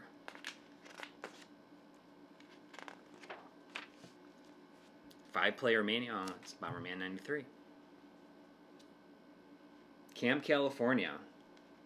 They actually have World Sports Competition. Is Camp California? That's not Yobro, is that? Is it? No, wasn't Camp California? I think was a CD-ROM game, wasn't it? That's not Yobro. Is that a bear though? It looks like a bear character. Is Yobro? Is it like a? Where do you see bears? You go to camp in California and there's bears. No, like your character is a bear. It kind of looks like Yobro. It does kind of. That's what I mean. It's like I wonder if. I mean, the character maybe this is technically Yobro 2. Sim Earth. I have not played Sim Earth. Yeah. I haven't really played any of the SimCity games except for SimCity. Same here. Like, I never played like Sim Ant or Sim Tower or Sim Copter or any of that. Yeah. See, wow, Yobro and Camp California shared characters. Oh, there you go. All right. Oh. Yeah, it was a crossover thing. Yeah. Yeah. We got Lords of Thunder. Lords of Thunder. I mean, I've said it before, but I think the Gate of Thunder is better than Lords of Thunder. Oh, you just took the words out of my mouth. I was going to say this. I mean, like Lords of Thunder is cool and everything, but I way prefer Gate of Thunder. Yeah, even though Gate of Thunder, when you really play it a few times and you get the one weapon that shoots the bombs like top and bottom, you're basically invincible until like the second and last level. Yeah. But I mean, I just think it's more fun, and I think the music is way better in Gate. I like the music in this, but it's a little bit too high pitched and squealy, like that. The guitar is like a little bit too. I think it would have sounded really awesome back then, though. Like if you got that. Oh, yeah. Maybe the Turbo CD was like your first CD player. It's like, scream electric guitar coming out of there. That'd be pretty. Yeah. Yeah. But we got Dungeon Explorer 2. So Dungeon Explorer 2 is kind of an unofficial working designs game. Oh, yeah? Oh. Because they helped with the localization on it. And even the voice... I have a reproduction. I have a... Don't say their name. I that's all I have for it, though. I mean, I would like to get this one. I have that one. Yeah. And it shares a lot of the same voice actors and everything. Yeah. Would you mind rotating the... Yeah. So we can check that out. Look at... That's classy. It is. I like that. It's a winner of EGM Editor's Choice Gold Award. It looks like an ad for like the 93 Cadillac Eldorado or something. Exclusive experience only on the new Turbo Duo Multimedia Video Entertainment System. Wow. No, I love Gate of Thunder. Yeah. I've often considered getting just a standalone copy of the Japanese version. Just to have it. Might be what I can't remember. I have the Japanese version of one. I always forget which. Exile. That is a working designs game. That is a working designs game. Yeah, there was 2 Exiles on the Turbo CD. I've not played either one. Is it a Falcom game? Like the whole border thing is giving me that vibe. I don't think it is, but it does look a lot like it would be.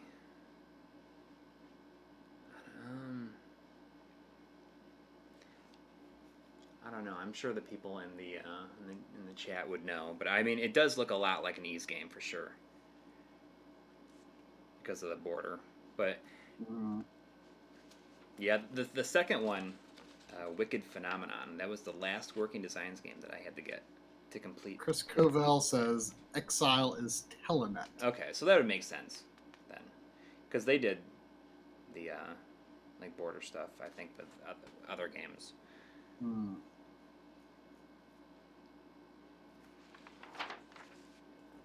Dragon Slayer. Oh, it's a Legend of Heroes game. Oh yeah. Is that the Drazel family there? What? Or isn't that the in the NES game? It's like the Japanese version is called the Drazel family or something. It's like who you play as. Oh.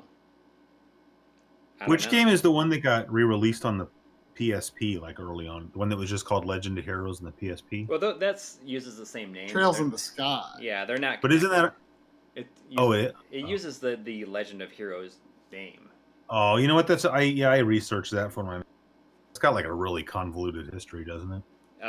The series now, I mean, it's not really convoluted. It's just that there's. Well, as I said, I'm not that smart. There's like three, like 2 trilogies and 1 series that has 4 games in it, and they're all take place in the same world, just in like different continents. Like, wasn't that the Xanadu stuff is like kind of connected too? I think. Yeah, that's why. That's why I had to research it because I didn't talk about Xanadu.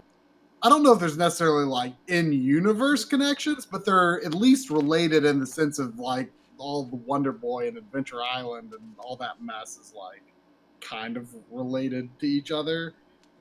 But I don't know if. Yeah, I don't know if there's like connections to the worlds or anything. Yeah, look, they're going all in on Dragon Slayer. It's 6 pages. Oh, and then we gotta have some anime stuff in it. It's Bubblegum Crisis. That was pretty early anime for me as well. I had it on VHS. What is Doctor? What is that? It's like, that sounds awesome. It's like, oh, gross. Oh, whoa! Gross. Wow. What is this? I don't know. Dr. Butcher, MD. Is this like a video you can watch on your like a VCD you can watch on your Turbo CD? Yeah. What was the best part of the movie? Eye gouging. Guy jumping from the building. The propeller. It says zombie It has something to do with zombie. It says Zombie Holocaust was released in the United States in 1982 in a heavily edited form under the title Dr. Butcher MD. So what the heck's that got to do with that? What does that have to do with TurboGrafx? That's what I'm saying. They just had to fill in. They had to fill in magazine space. Turbo Styles Cinema. I don't get it. Whoa! There's actually a doctor in somewhere named Robert P. Butcher, MD. Wow. It's one of those situations where it's like you don't want to go into certain businesses when that's your name. Yeah.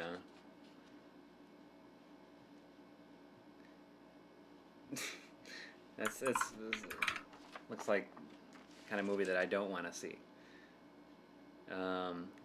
Turbo Styles Technologies. Laserdisc's future is becoming brighter.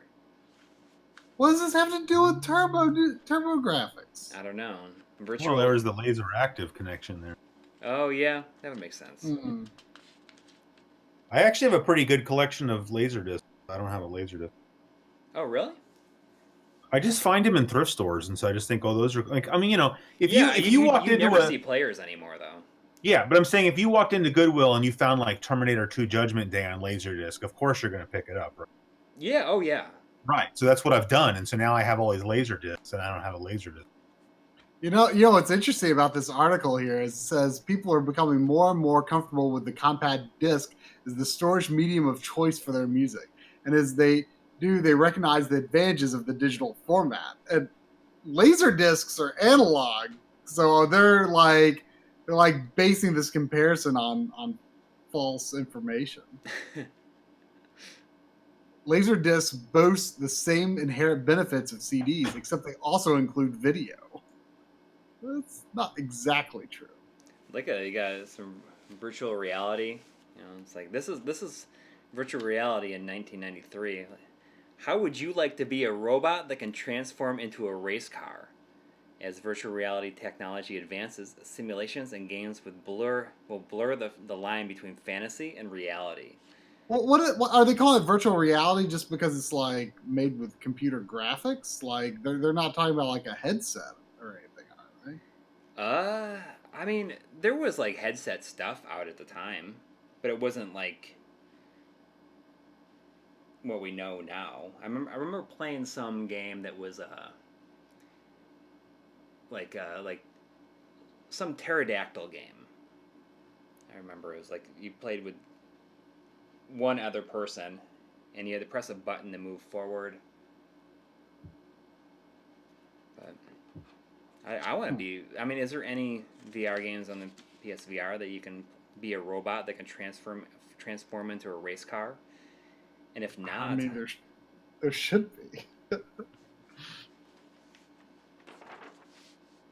But yeah, I saw someone in the chat was saying, in the '90s, VR was what you saw in the Lawnmower Man, where everyone is just like a bad-looking CG character. Why is there Ninja Turtles in a TurboGrafx because these are fanzines. Yeah, but there's no Ninja Turtles on TurboGrafx. Speaking of fanzines, Chris, I still need to send you issue number 2 of Game Masters. Yeah, what are you doing, man? I mean, I'll see if I can do that this week and send it to you. What was I going to do with that again? You were going to do a Let's Read for our. Or is that just going to be like a? It's gonna be like a Patreon thing. So I'm gonna do it and give it to you. Yes. Yeah. Okay, good. But it's going to be like a totally straight-faced. Of course. Well, don't tell. You're telling everybody what we're doing. Okay. That's true.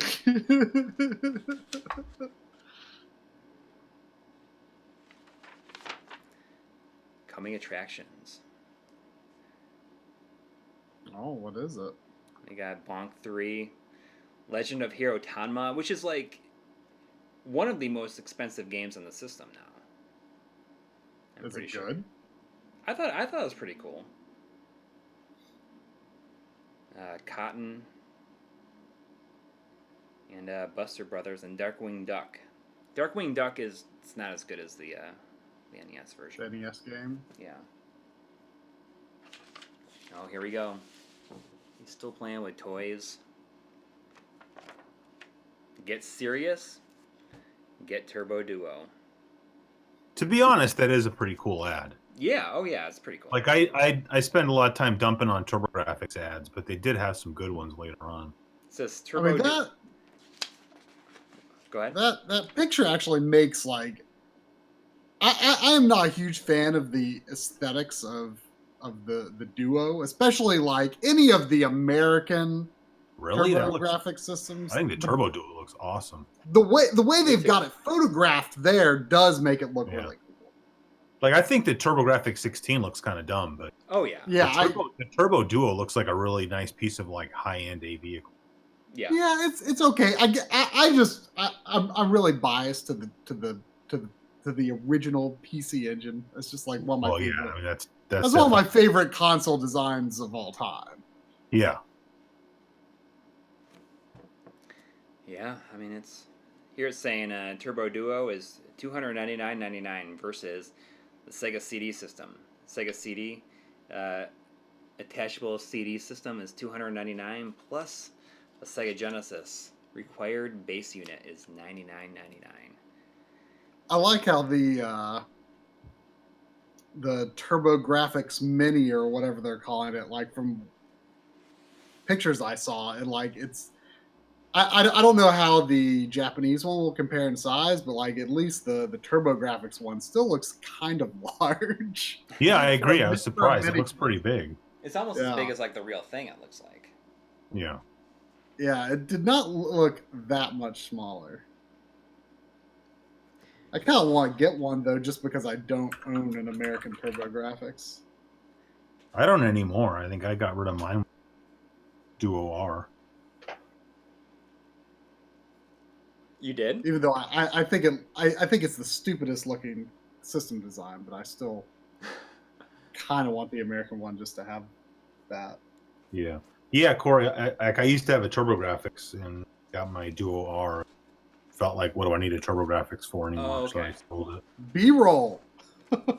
Well, I don't do B-roll. If I want B-roll, call up Carlson Incorporated and place my order. Yeah, but like my point is like that's what we're always thinking. It's like, we can't. I guess I can show since we're done with the magazine. Well, I mean, this is for my B-roll situations right here. Yeah. Well, that was before I had a YouTube channel, so I used to just get rid of anything I had no use for it. But now I can never get rid of anything. Whoa. Felt that here. But yeah, I mean, you can see these are all. It's my whole B-roll systems. Just if I need to pull something out, then I have like that. Coury has more N64s than I do. Like, well, one of those is for you. Oh, really? Yeah. Oh, well, thank you. I've only got 2 N64s.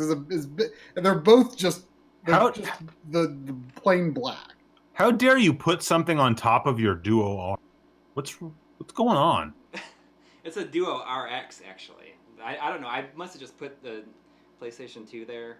That just seemed like a good spot. Huh? Like, well, no, I needed to get something that was chuck this on top of here. But those are not your usual in-use systems. Right, but that Duo RX is going to be like my main system eventually.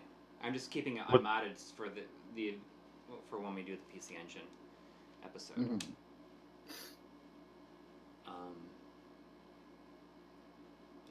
Why do you have 2 Saturns back there? Is there a difference? Is one of them modded or is one of them Japanese? One of them's a Model 2 and the other one's a Model 1.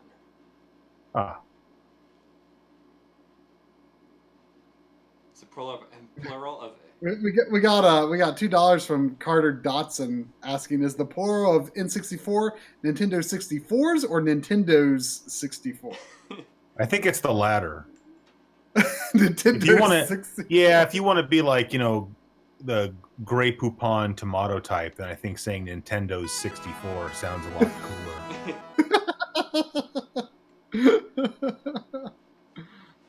don't know if I have anything else that's like interesting to look at in here. I mean, I probably do, but it's probably the most exciting. Well, there's 700 VHS tapes just casually back here, sitting on in the wall over there. VHS tapes. Oh my god! I thought you had the attic a lot more cleaned up at one point. Oh, it's pretty cleaned up right now, for sure. Oh, okay, it's hard to tell. No, it's pretty clean. It is pretty clean at this point.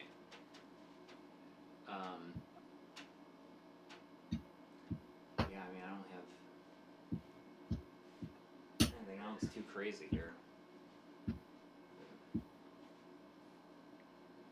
Here's the other magazines that we could have looked at. Hey, somebody in the chat wants to know why you have all those VHS tapes. If you want to explain.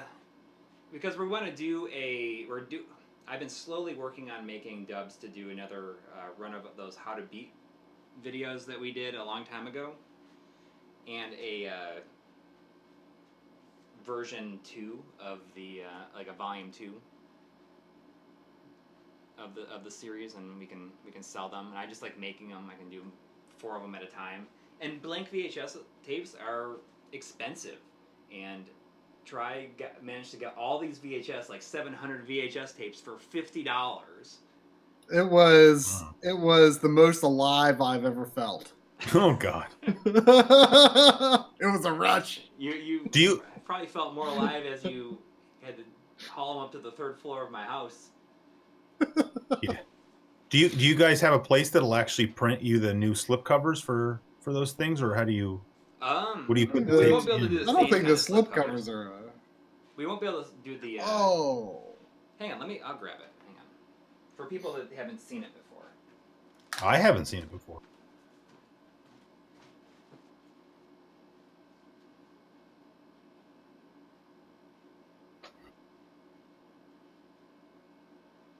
We got I know Coury's not here, but we got $2 from the Fable historian asking, have we ever played Fable? I played the first Fable, the complete one. I forget what it was called. I played it on PC. I played through, the main game and then the whatever that expansion was after that. I liked it. I don't remember a whole lot of specifics though, but I liked it. So when our channel was like really early, we did a series called How to Beat, and I compiled them onto a VHS tape. We made 50 of them, and we sold them at Too Many Games, I think, in 2015. I think is when we did them, and I mean it's like a real VHS. Like you can watch it. So I'm making. What's going on with your camera there? It's panning down. Sorry, I didn't. It's tired. It is. But yeah, I mean it's like a real. And did you actually sell all 50 of them at Too Many Games? It took a while to sell all 50 of them, but that was. I mean, when we made these, we probably had like 2,000 subscribers or something like that. Yeah. So I wanted to make another run, but it's not going to have like it's not going to have this kind of clamshell because nobody really sells these kind of clamshells anymore for a decent price, and the people that I bought these from are no longer in business. So I would do like a smaller clamshell, and I'd reproduce this one, and I'd do a volume 2 because we have enough episodes to do a single volume 2 with it. And the cool thing is that it has commercials by like other YouTubers like in between each video. Commercials of what? Like they're just whatever they wanted to like make a commercial for. I mean, it's like fake products. Sometimes it's real thing. Okay, got it. But it's pretty like neat. that Dreamcast VMU ad that GameSack did forever ago is on there. They let us put that on there. That's like before like we were even doing the channel. But yeah. Backlogger had a video. That was just like the branding, like since I mean Backlogger is a big part of how Try and I met. The channel got started. Yeah. The channel got started, yeah. So we just kind of Drum said it was okay for us to use the Backlogger name on our early videos, so we did. Yeah. So yeah, I mean it's a real VHS tape. You can put it into a VCR. See, it's got a limited edition. This is number 1 of 50, right there. And you hit try. I'm pretty sure you have number 2 of 50. Yeah, probably. It's just kind of a cool thing to have. Cool thing to have your own collectible. Yeah, it is a limited run My Life in Gaming thing, but I mean I'm gonna do another one. I mean, there's 700 VHS tapes over here. I don't know how many I'm gonna make, but I would like to do like at least 100 more of these, 100 of Volume 2, and then maybe 100 combo packs that have 1 and 2 like in a double case. You should just like put some like random episodes on VHS tape. I mean, I could. You never know. People might think that's fun. Yeah. Well, I think that's going to wrap up what we're doing here. Do I have anything else I want to bring down? It was fun to do this again. Yeah, it's been too long. Did a read through of half of this, like in our video logs. I got to do the other half of it. Visual compendium. Was that the Master System one? Yeah, it's pretty good. Yeah, I got that. Yeah, I got it. It showed up at my house right before I went on vacation. I haven't even had a chance to look at it yet. Show me how's that open? That looks like an interesting cover. It just slides out. Yeah, but like it looks really thick. It is. I mean, wow. The video log I did of it was only covered the first 200 pages of it, and it's almost 450 pages. Wow, that's kind of awesome. That someone like that's they really do great artwork. They do really good work. I love the Mark III artwork.